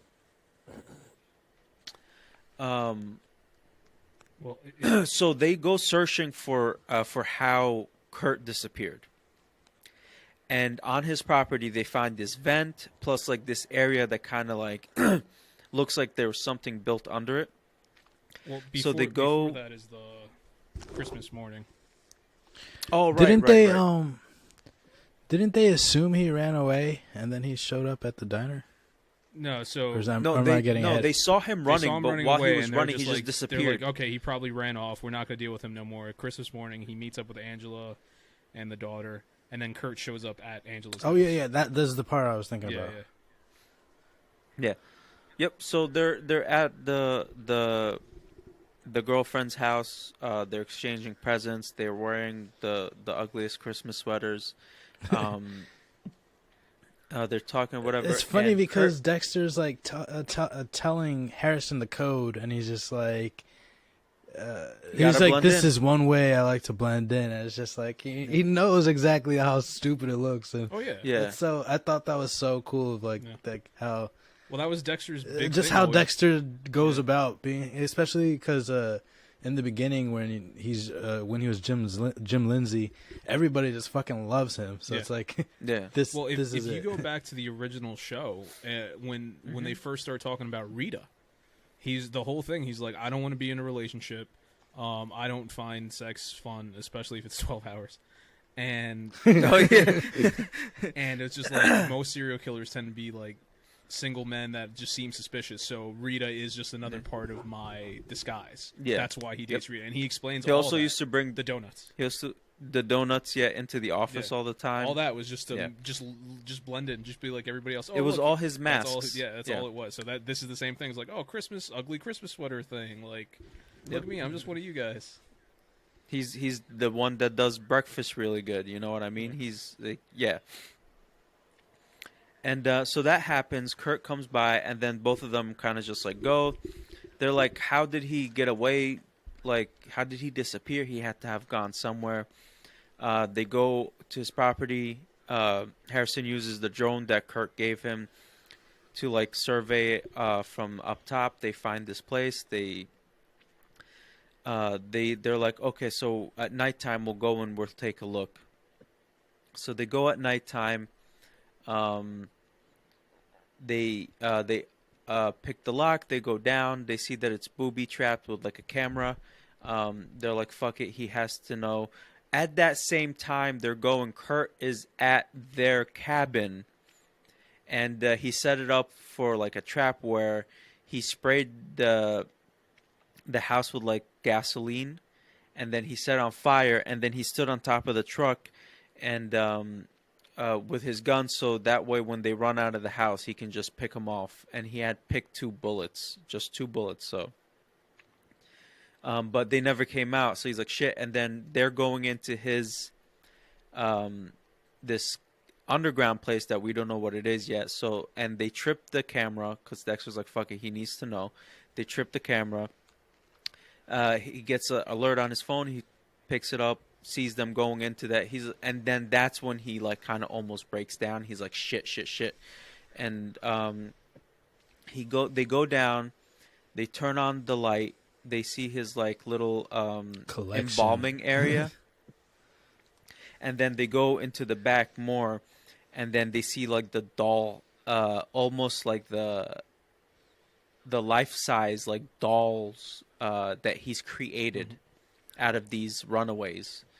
And it's like, okay, so these are his trophies, and it's the embalmed bodies of these women that are like all like looking painted and shit like that, and they're just like there, and it was like such a wild damn. souvenir. Just like Yeah. I thought Dexter was crazy for keeping blood. Well, like they little all had like samples. That's the thing. Every This killer has, man's like, their weird saving trophies, whole and this dude's bodies. just like, yeah, I keep the bodies. Like yeah. that's why it's kind of. And it was like "Nah, it I'm was not a hallway too. Like when as the Yeah. lights went It down, was huge. Yeah. He's it been was doing it huge. for what, like 20 years. yeah. Yeah. So it's that's another reason why I hope this is the end, because who's gonna have crazier trophies than this? Nobody. I That's know. like you have to end it. It's not on- gonna you get have to end crazier it on than him. Like you have to end the series entire on him. bodies. Yeah. Well, with the way it was going in this episode, I think you're a little bit right too, because even when they were at the house, she wasn't like super girly friendly about Christmas. She was like, She's like, I'm just you're I'm here, Just putting I'm up the cautious. appearances for you. Oh, the Yeah. Angela. Yeah, Yeah. even when Yeah. Dexter went in for a kiss, you kind of saw her like, So, like, oh, let me kinda, turn yeah, real quick. she kind of like like, gave him the didn't cheek, want- and didn't want like a romantic kiss. It was just like, And of course, so what I we loved see about that this. is Dexter And then when being the Dexter daughter, doesn't too- notice it. Because Dexter doesn't No. understand that type of emotion. Yeah, exactly. He's just like, all right, Yeah. everything's good. Everything's good. I got an ugly sweater. You got an ugly sweater. It's all good. Like, Yep. I got a kiss on the cheek, whatever, doesn't matter. but yeah. Disco, what were you saying? I was gonna say, when Kurt burned the house, and then after all the shit happened, and then they got back to the house and they found out it was burnt, and then the daughter was just like, "Yeah, they could stay with us, right?" And then Angela's just like, "Shit, She's like, eh? no, Yeah, she was like, I don't want him." like the face she made was hilarious. It's like, I don't want like that. Oh man, just you could tell it's like kind of eating at her inside, just like she doesn't want to be around him, but she has to kind of like be the spy to find out more and Try and put everything together. yeah. Yeah, so she's very close because she also she was listening to the Mary fucking Kill podcast about the Bay Harbor Butcher, and she was like she was saying, I don't think it was Dokes, it was someone else. And then she pulls up the files and the pictures, and then she sees those neck holes, the same that one Dexter did, and she's like, And then while they are looking at all the trophies, all the way at the end, who do we see? The Mary fucking Kill podcast host, right? Yeah. And it's like, and I think in episode 8 when he was talking to the guy on the phone, and you see him in his apron, and he's doing something. I think he was embalming that girl, like the Mary fucking Kill podcast host. That's when he was like doing the embalming and getting her ready to be a trophy. That's definitely a possibility. Yeah, I think Yeah, you're right. With they that don't one. actually show it, but I think that's what was happening. That would have been the most recent one. But there's one particular trophy that's not that one that I want to point out, which stood out to me. When Dexter and Harrison first walk in, all the lights are turning on, and you start seeing everything. Yeah. So, if I remember correctly, they see her at the end of the hall, and then they cut back to them with the camera, and you see their reaction. I could be completely wrong, and it could just be a coincidence, but to the left of them, which would be our right, there is somebody who looks very much like the waitress at the bar that they frequent very often in this show. Remember when Dexter went to the wrestling match, and she sat at the top of the bleachers with him? So, like, sit up here because you have back support. There's one girl who looks exactly the one that's like the one where he's like, where she's like, oh, he always asks me to dance. Oh shit! I don't know if she it's was her. there. I don't know if it's her, but it looks exactly like her. Because we haven't Dang. seen her We again. haven't Now Really, I want to in go a back while. and check, dude. Okay, can you guys talk a little bit? I'm gonna turn on the episode right Go for now, and just check it. I But could like, be keep wrong, but it talking looks about the exactly episode. like her. But no, That'd be No, crazy. you might be right. because we haven't seen her in a minute. Yeah, that's true. So what happens next? They catch Kurt or something? One thing or? is, she's listening to the podcast. The daughter hears her with the podcast. They start talking about it. While that's happening, Kurt finds them in his trophy room, I guess you'd call it, and that's where Dexter sets him up. And then he wakes up and he's going through his ritual, and he's So what happened first? Harrison lures him out. They like worked as a team, and then it was so funny. Harrison's reaction when he saw Dexter swooping with the needle was just like, "Holy shit, my dad's a fucking animal, an absolute unit over here." Dexter with the swiftness just like came out of nowhere. I wish Harrison said all of that. Right. So there was the when he went back to his house, and then that's he was grabbing all his shit, because that makes like Dexter talks about that later. Oh yeah, The yeah. getaway back. Oh, when he gathered Yeah. all his money and his identity, his getaway shit. Yeah. Yeah. Very much reminiscent to Dexter. I forgot what season it is, but there's one where Dexter does the same thing of the original show, where he's just like, something's happening where he's about to get caught. I remember he just like punches through drywall and just like pulls out this bag because he's just ready for years. I was like, dude, The this go is insane. But so yeah, they catch Kurt in the process of getting ready to escape and leave everything behind. That's when so they have Dexter, they have Kurt on the table, and Kurt's doing before that, yep, go for it. I'm sorry. Because I'm looking at the episode right now. He doesn't ask if he killed Wiggles or whatever the clown name. I'm told they're in the trophy room. Yeah, after he kills Kurt is when he asks him.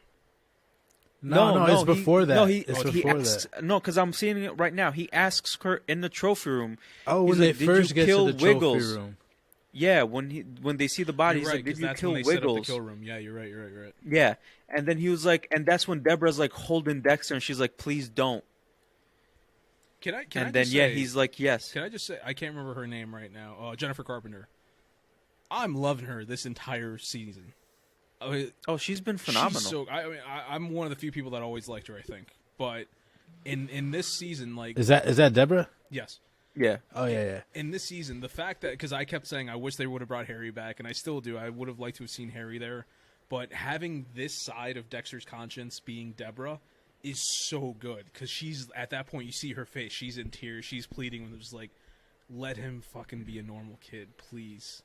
Like, don't ruin him like you are. And it's just oh my god, it was it like, shows how like Dexter really feels inside. Yeah, like exactly. even though he's a psycho killer, like this is clearly a part of himself. Exactly. And it's just how it manifests in his head. It's like, my sister. It's so I really wanted Deb to, like, I think you just said this, Deb to like see the original Dark Passenger. Yeah, to interact with Harry. Exactly. Harry. Okay, yeah, that would have been so cool.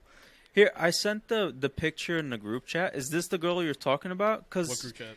she kind of looks like it, but not really. Like I said, I could be wrong. She looks. She looks a little more. But I mean, it's a cool theory. But she looks a little bit more Indian in this picture. But maybe because she's dead and Possibly has all the makeup and shit. Yeah, that's her. I mean, that's who I'm saying is her. Yeah. Okay, it is a possibility. I like the theory. That would be very interesting. But why would he kill her though? It does. Harrison didn't fit his code.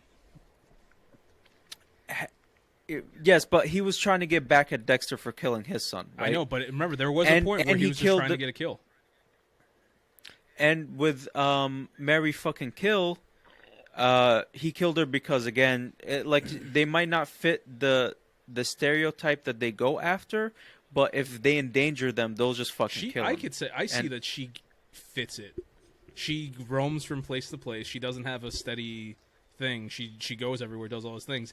But she's not a runaway. She's a well-known person. No, I understand that, but in a sense, she's always running from one location to another. Harrison does too, then that being the female-male thing.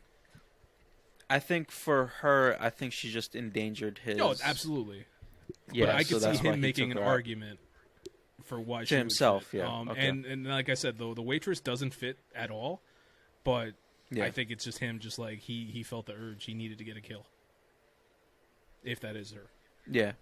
But so what were you saying? So Where are we wakes at? up, Dexter's talking.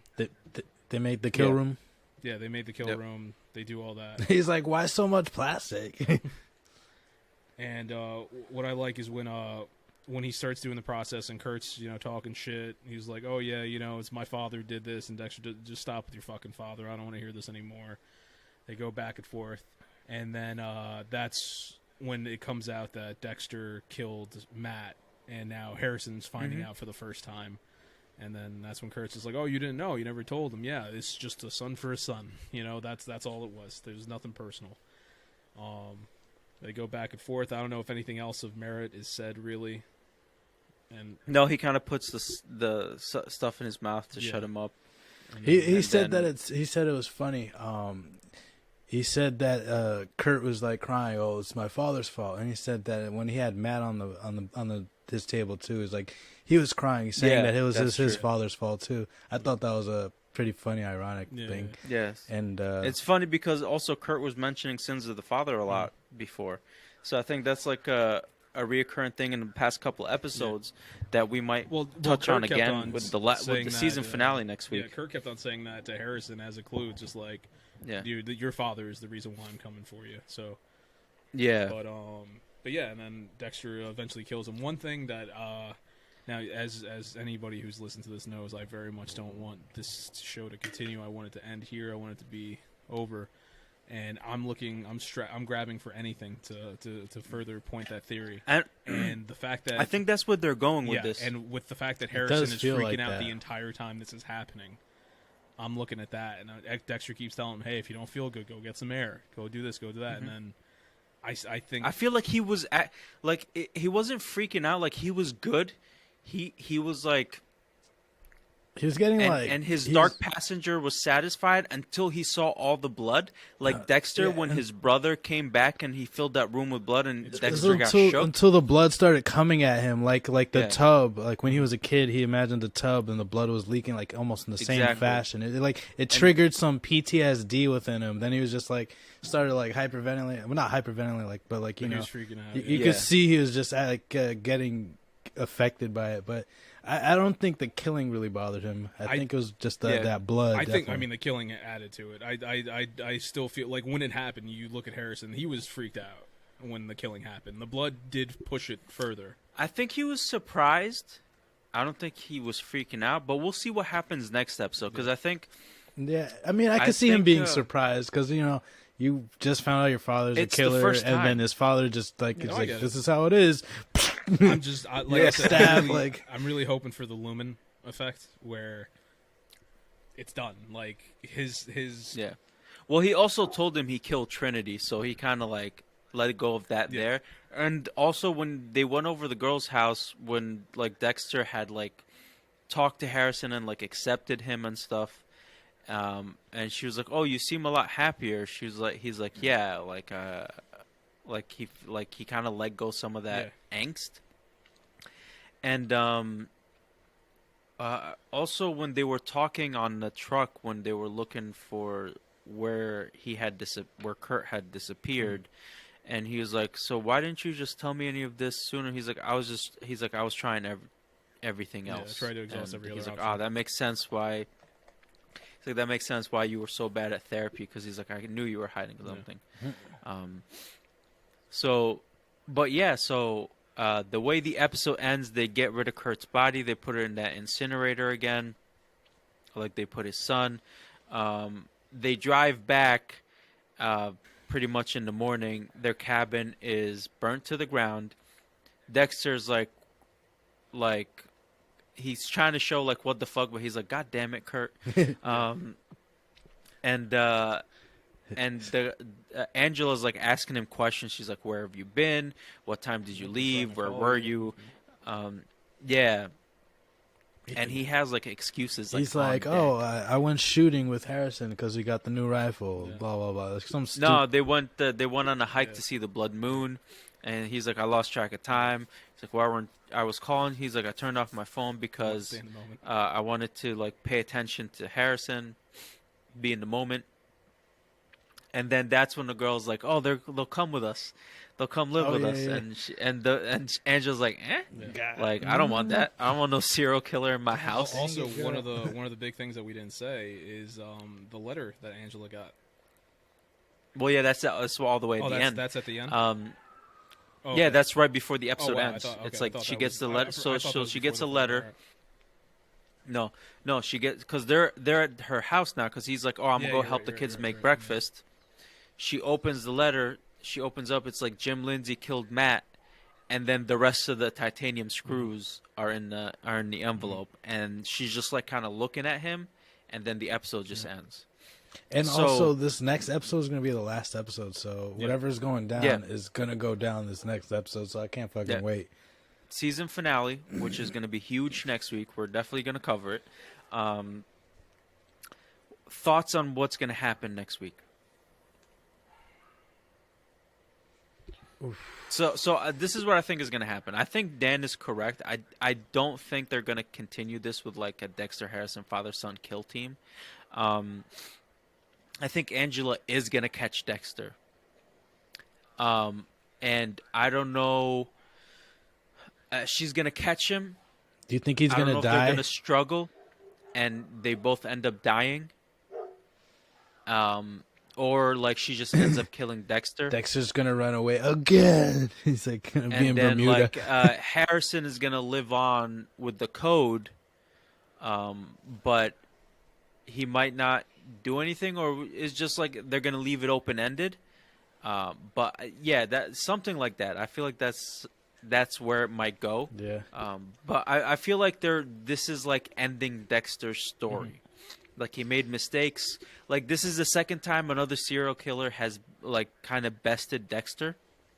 The other one being Trinity, where Trinity got to his wife and killed her, right, in their home. Dexter's got this dude, a couple times, man. Yeah, and then, like big gots, though, but, like, killing his wife is a big one. Like, killing Deborah. This is going to, like... a huge one for the brain surgeon.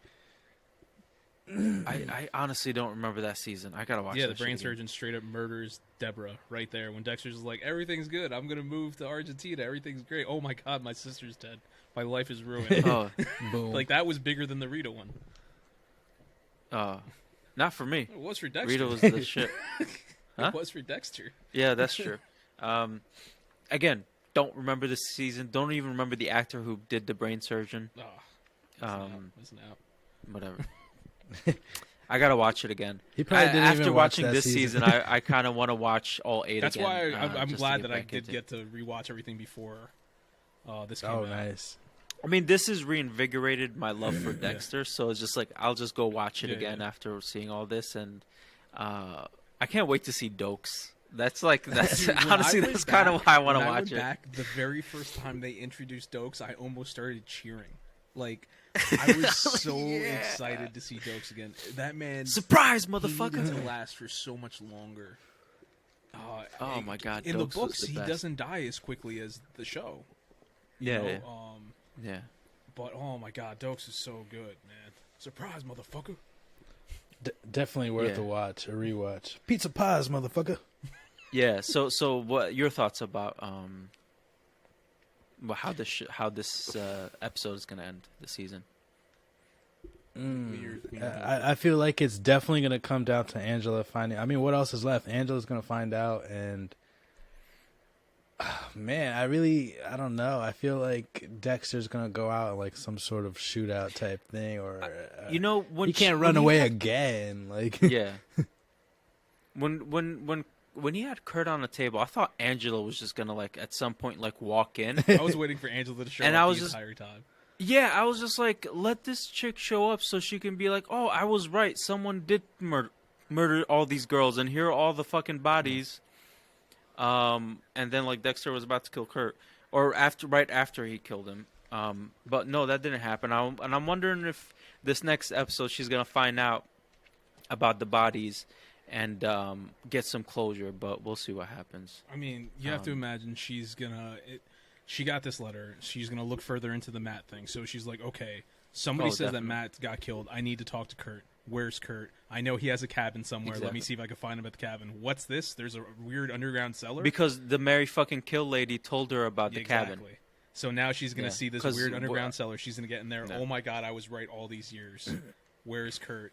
Yep. Now I need to find out what the deal is with Dexter/Jim and what's going to go on there. Yeah. In a perfect world, what I want to happen, if it was me making this show, Dexter is at a point where he knows Angela's knows. And there have been a few times where he's broken the code in the past.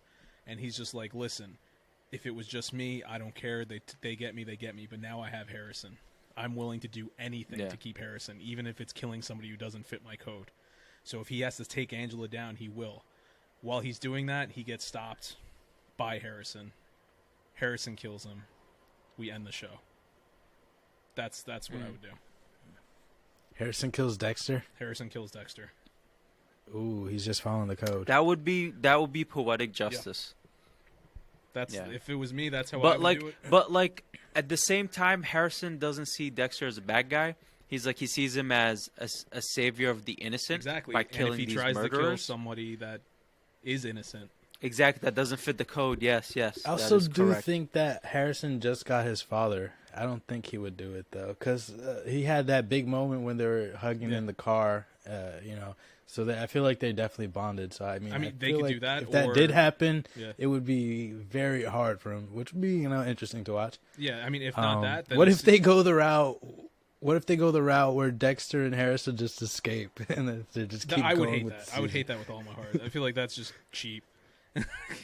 They would go to Argentina. The cash grab option. Like, They're Start like, killing well, this cartel season killed. members. We still got it, boys. This is fucking I would hate that. run up. They could also do a scenario dude, where Harrison, in defense of his father, gets killed, and Dexter loses his shit and True. just starts going. Just like I don't give a shit who it is now, and then they take down Dexter that way. I want Batista to show up. He's just like, oh my god, Dexter, Dios mío. I wonder if He kills Harry's him and gonna puts a show hat up, on bro. Dexter. He hasn't shown up yet. I wonder if he's gonna show up next episode. I thought once he told Harrison that yes, I You're gonna killed, see him. Deborah was gonna turn into Harry, and it's like, all right, time to teach him the code. Nah. What if I thought Harrison that's dies when- and then he becomes like one of his conscious things? I want to see Harry, Deb, and Harrison in his head, just like, you shouldn't do this. Just like every time he loses that someone personal, he just gets like a new There's a head man- person. Well, he's never met Harry, so he can't really picture Harry. He doesn't know No, what he's he saying in looks like. Dexter's head. If Harrison died, I'm saying Dexter. if Harrison is Like in if Dexter, Harrison okay. died, yeah, Harrison becomes Okay. one of his consciousness like entities. Okay. And then at the end of the season, you see Harry, Deb, and then Harrison just like in his head talking to him, just like, "You fucked up, you dumbass," or I don't know what they're saying. I would. I mean, like I could- said, I would could love to picture see them Deb all in saying his that. head. I would love to see them all in his head. And I said it before.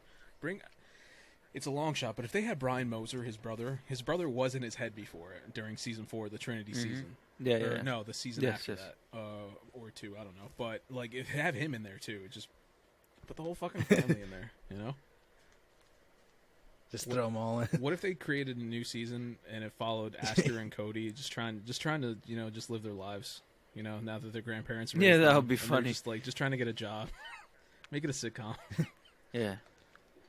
That would be hilarious. Aster and Cody sitcom. They're just seeing murders on the news. I remember when this happened to our mom. Look, there goes Dexter again.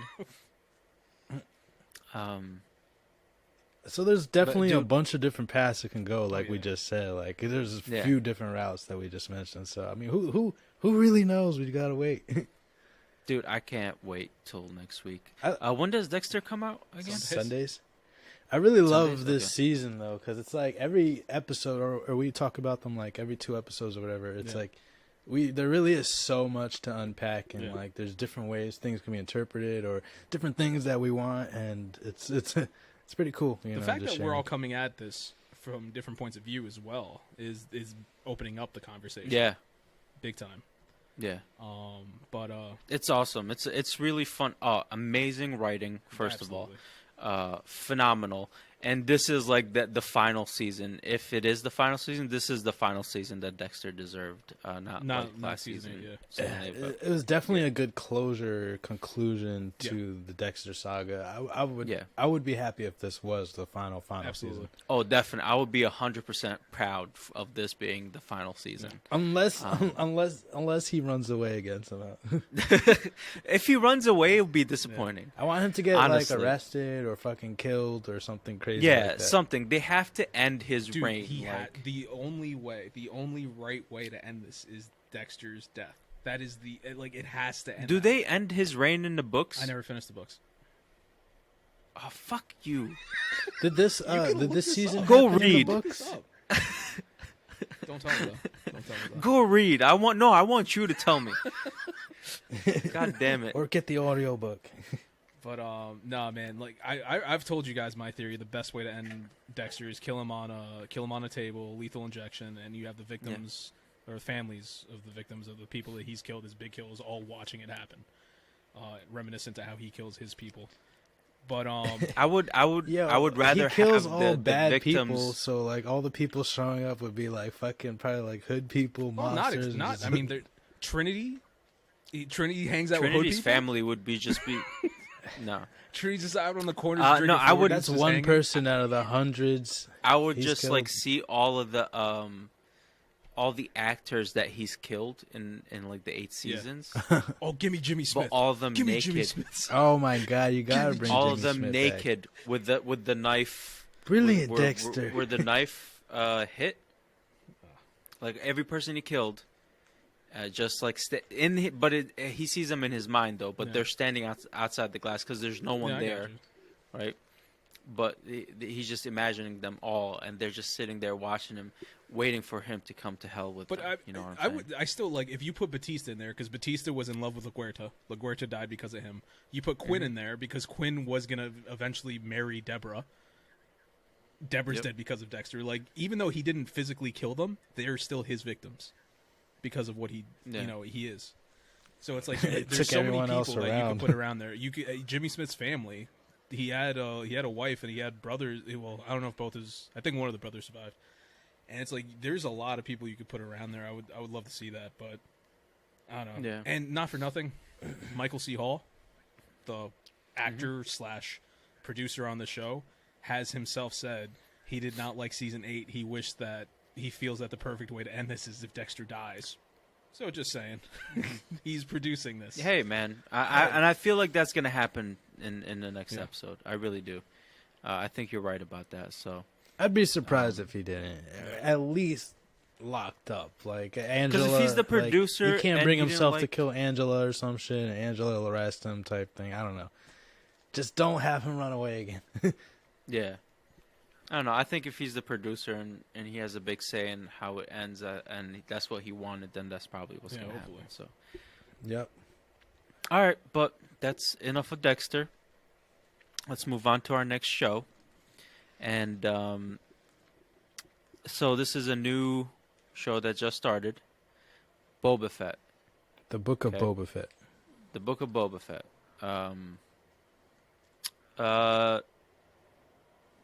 Overall impressions? Yeah, I guess, yeah. My overall impression is that Honestly, That's it. It's not good. I'm not good. not impressed at all. Yeah. I'm like, why am I watching this old fat guy? Like, I don't know, you're ruining the Boba Fett name for me. In my head, Boba Fett's this legendary mercenary, and I don't know.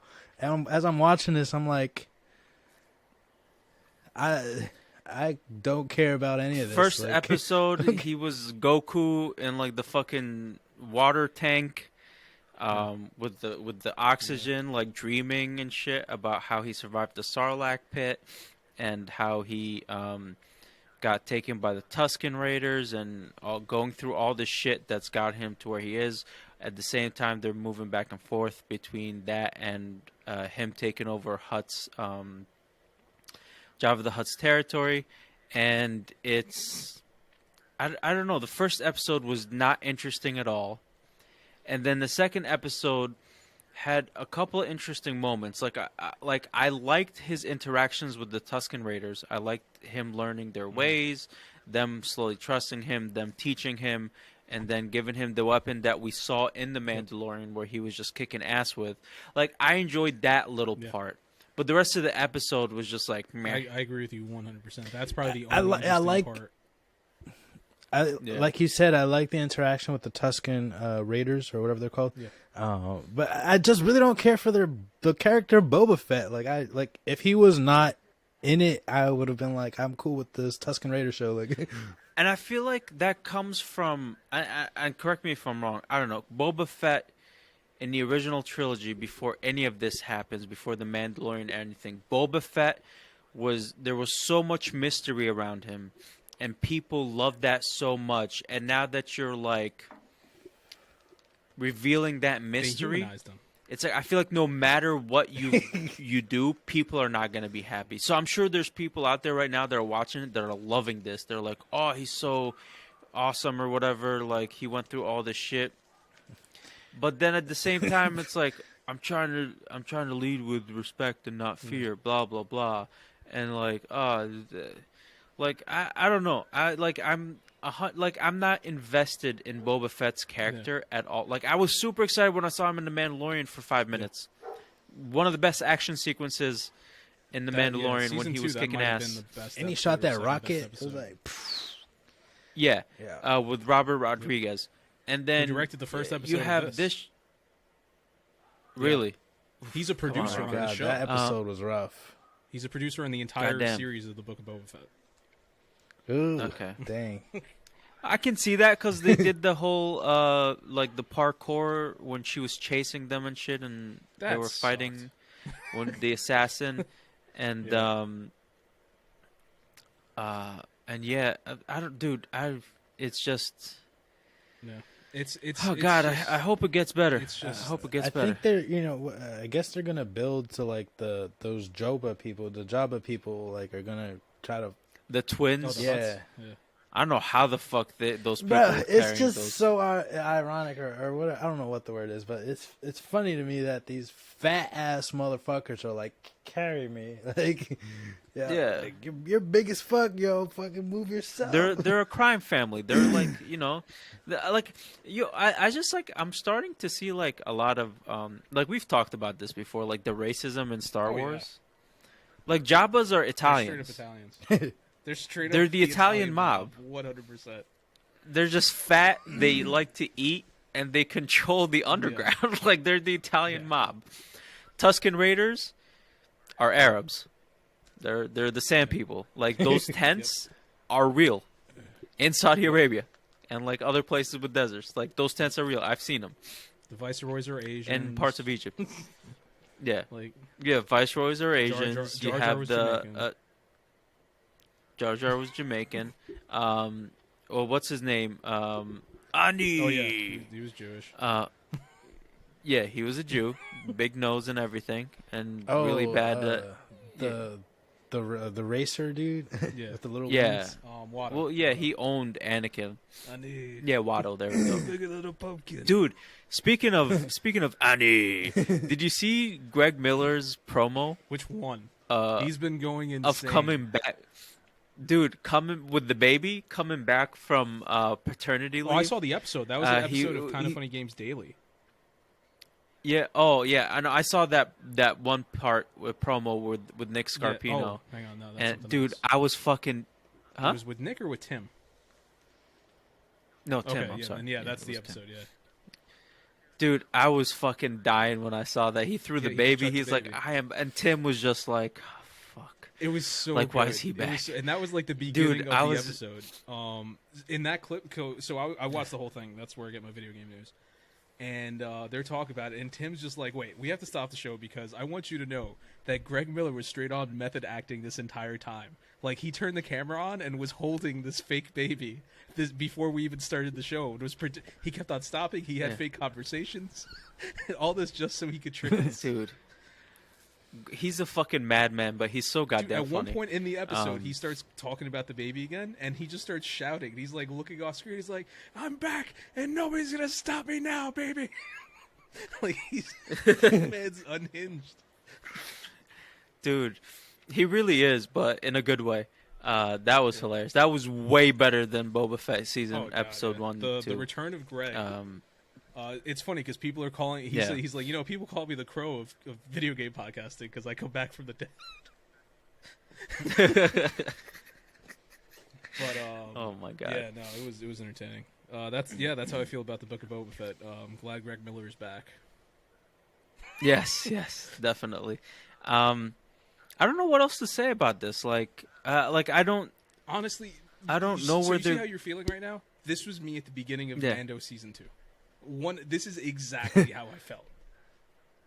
I guess I didn't feel that way because I enjoyed Mando season 1 so much, with the child Grogu. and like all the mystery behind the child, and I just wanted to find out. So I didn't really notice like the travel planet of the week. Nothing happened for like 3 or 4 episodes. Exactly, and you're 100% right. But at that time, I was just like blinded by excitedness for all this like newness.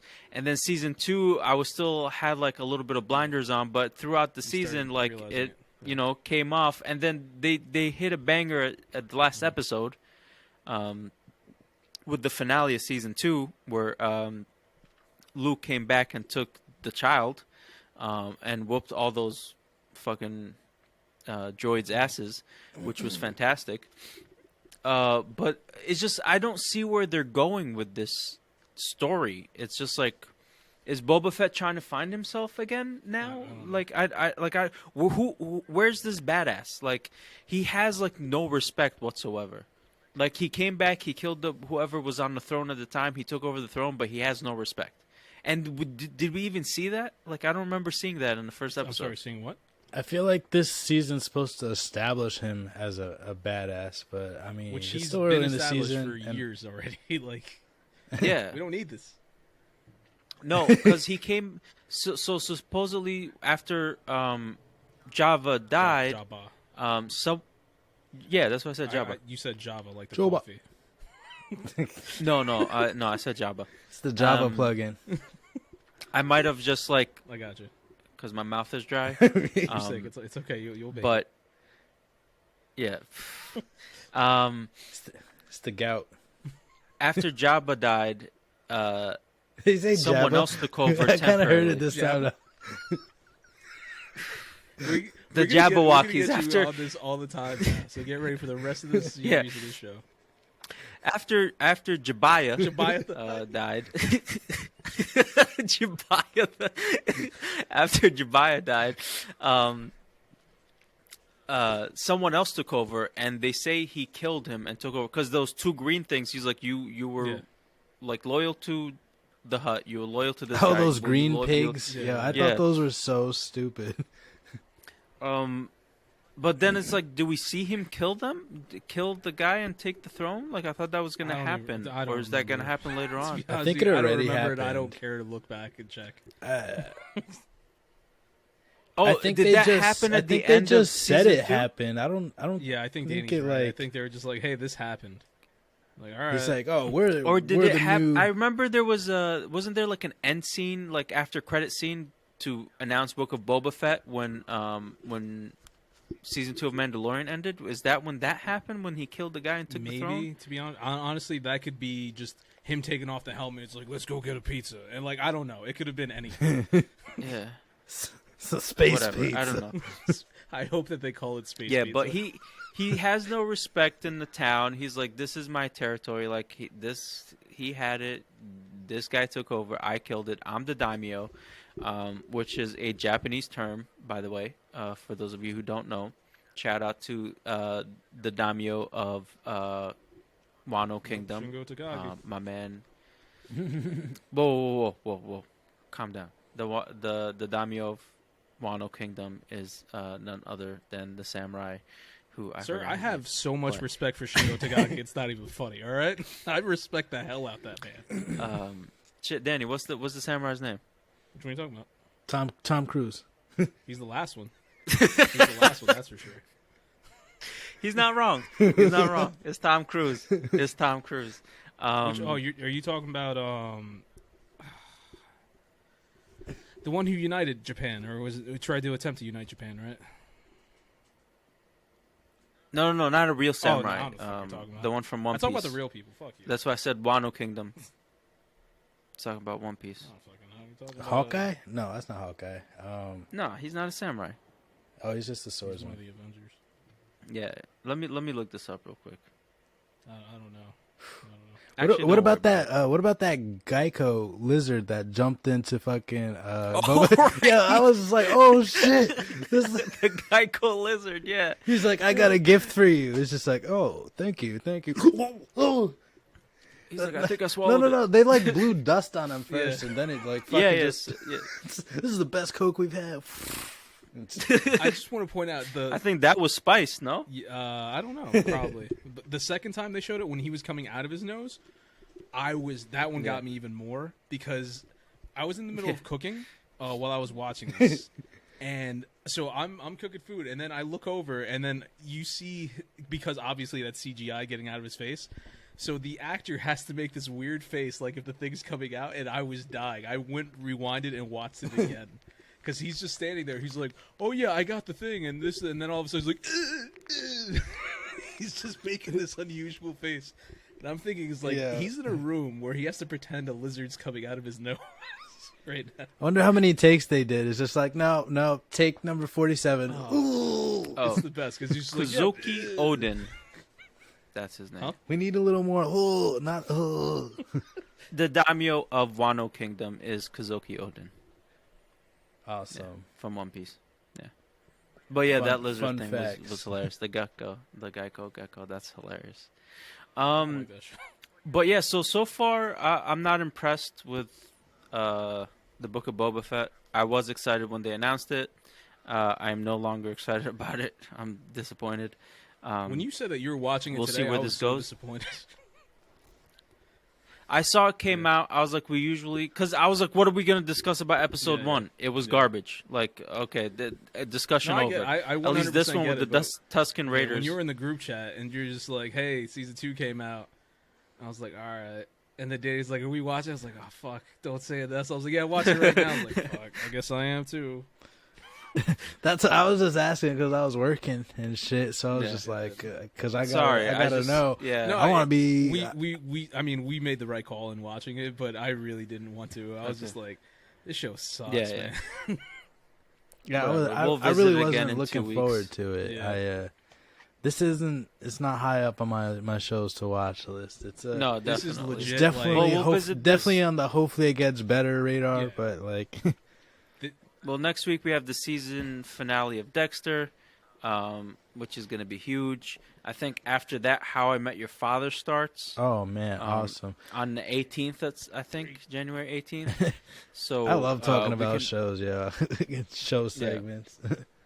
So we're gonna have more show segments for you guys. Let's do final thoughts. Let's end this. Final thoughts, everybody. What you got? Speaking Final of- thoughts. all right, I'll no, go. no, you got it, Oh, you no, got it. you go. No. My bad, bro. My bad. My bad, cuz. I want to know what the yo. last thing you're thinking of is. Nah, hit my pager, cuz. Torn meniscus. All right. I'm very excited about How I Met Your Mother more than anything. I mean, How I Met Your Father is it's not going to be an hour-long show. It's just a short sitcom, half hour. At least I'm assuming that's what it's going to be. So is How I Met Your Yes, Mother. I know, but as opposed to everything else that we've been watching and talking about, I'm very excited being a half-hour format. I love those with all my heart. We didn't talk about it, but Cobra Kai is like that, and love that. Yeah. That it's just like I could bust out a bunch of episodes if I need to. I or I ate could just that watch show. One and done. I ate that show up, man. I watched the when it's a entire show half in one hour, you sitting. could just binge that shit. Yeah, You I could watched it in binge one that sitting. shit. Half hour shows are perfect for binging, man. Crazy. And I'm not a binger, but definitely looking forward to. How I Yeah, Met my Your brother ruined Cobra Kai for me. He texted me. He was like, "Oh, Cobra Kia's out," and now I can't stop saying Cobra Kia every time I see Cobra Kai. Cobra Kia. It's like, nah, I like Cobra Honda. It's like It's funny because he sells cars. he does. LaRusso Kia. No, it's My that's all. You gotta get final on that thoughts. show. I will eventually. It's a hit or miss. It's kind of cheesy sometimes. I can't lie. Oh, that's why. That's why it's so good. Because why is it? I think that's the point, though. It has a point, but at But- the same but time, then I it's love- like, why I is l- this town so obsessed with karate? It makes no sense. It's so stupid. I'm surprised there's no MMA in there or anything. Dude, not even. But it's just I like, love the do you know any callbacks, and I town love that's where they're obsessed going a- with the a season. fight thing, like a martial art. That's just so weird. It's just like they've been Yeah. obsessed with martial arts for like the past 40 years for some reason. For real. My final thoughts is to go watch that Spider-Man No Way Home movie. That's the movie I'm recommending this week. I actually had a chance to go watch it. I took the risk. I went to the theater and I didn't get COVID, so thank God. But that movie was actually really fucking good. I like how they just combined all the other fucking other Spider-Man movies. They took all the best parts of it and they Don't made their spoil own stuff. story. Don't spoil stuff, sir. And they, it's all stuff you already know. I know. I'm just saying. I'm Like, just saying. it's all stuff from the other movies, and I just love how they interacted the old stuff with the new stuff, and I thought it meshed really well. And overall, I thought it was a good cinematic experience. At the end, I was just like, Spider-Man. I like that. Yeah, I hope they bring Okay. it to So- Cool. some type of streaming Yeah. thing soon. Yep. 2021. Is it 2021? When did that movie come out? 2021. Yeah, Eight. end of 2021. IMDb gave it an 8.8. That's pretty high for them. Yeah, man, I just love the villains. I love how everything goes together. It's awesome. The multiverse, you know, kind of opens up the multiverse, and that's pretty awesome. Do we have to watch any of the Marvel shows to watch this movie? The Marvel shows, no.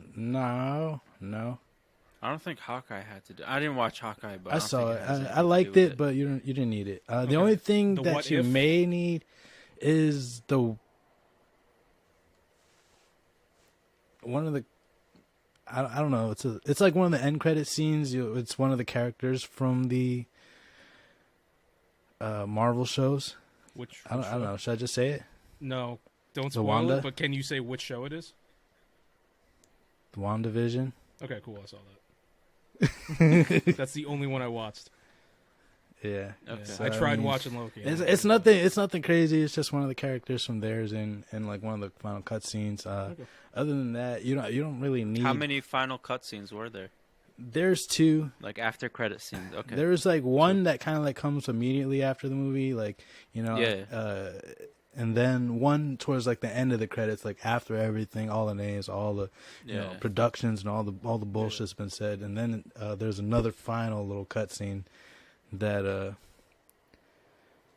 introduces like Doctor Strange movie, pretty much. You know, I'm not Okay, gonna that like makes give sense. any or spoilers Yeah. or anything, but that's just what it was. Yeah, because that's the next one that's dealing with Yeah. the multiverse. So So okay, cool. definitely go check that one out. Worth the watch. Dan? No, I said mine first. Oh, you did. Okay. Did you say? I Very completely much looking forgot forward what to it the was. half-hour mark on How I Met Your Father. Oh, right. Okay. Thanks, guys. Cobra Appreciate Kid. it. Feel loved. Hey, I remember. Listen, I'm exhausted. I already have Alzheimer's. The gout is acting up. It is what it is, bro. I don't know. We'll see what happens. He's like, tomorrow. this is literally my final thought for the day. As soon as Yeah. he clicks, My final thoughts. Go check out our YouTube channel. We've been putting up lots of clips. I think I'm putting up another one, another two soon. By the time you're listening to this, they'll be up already. And by the time you're listening to this, the Dexter clip from this episode will have been up already. Just because I wanted up for you guys to listen to our thoughts before the finale. yeah. So Kudos to you for making these, man. I really like Absolutely. how they're coming out. You know, it's really cool getting to see us, like actual videos of us, and then a little more interactive than just like an audio platform. You actually get to see us and all our weird selves. yeah. Dumb faces. Thank you. So that's my final thoughts. Thank you for listening to Los Wise Guys podcast. If you like what you hear, go check out our social media, like, subscribe, share, rate, review. Go check out our YouTube channel, like I just said. Go check out our website. It has all the latest episodes on the website itself if you just want to click play and listen. Thank you for listening, and have a great week.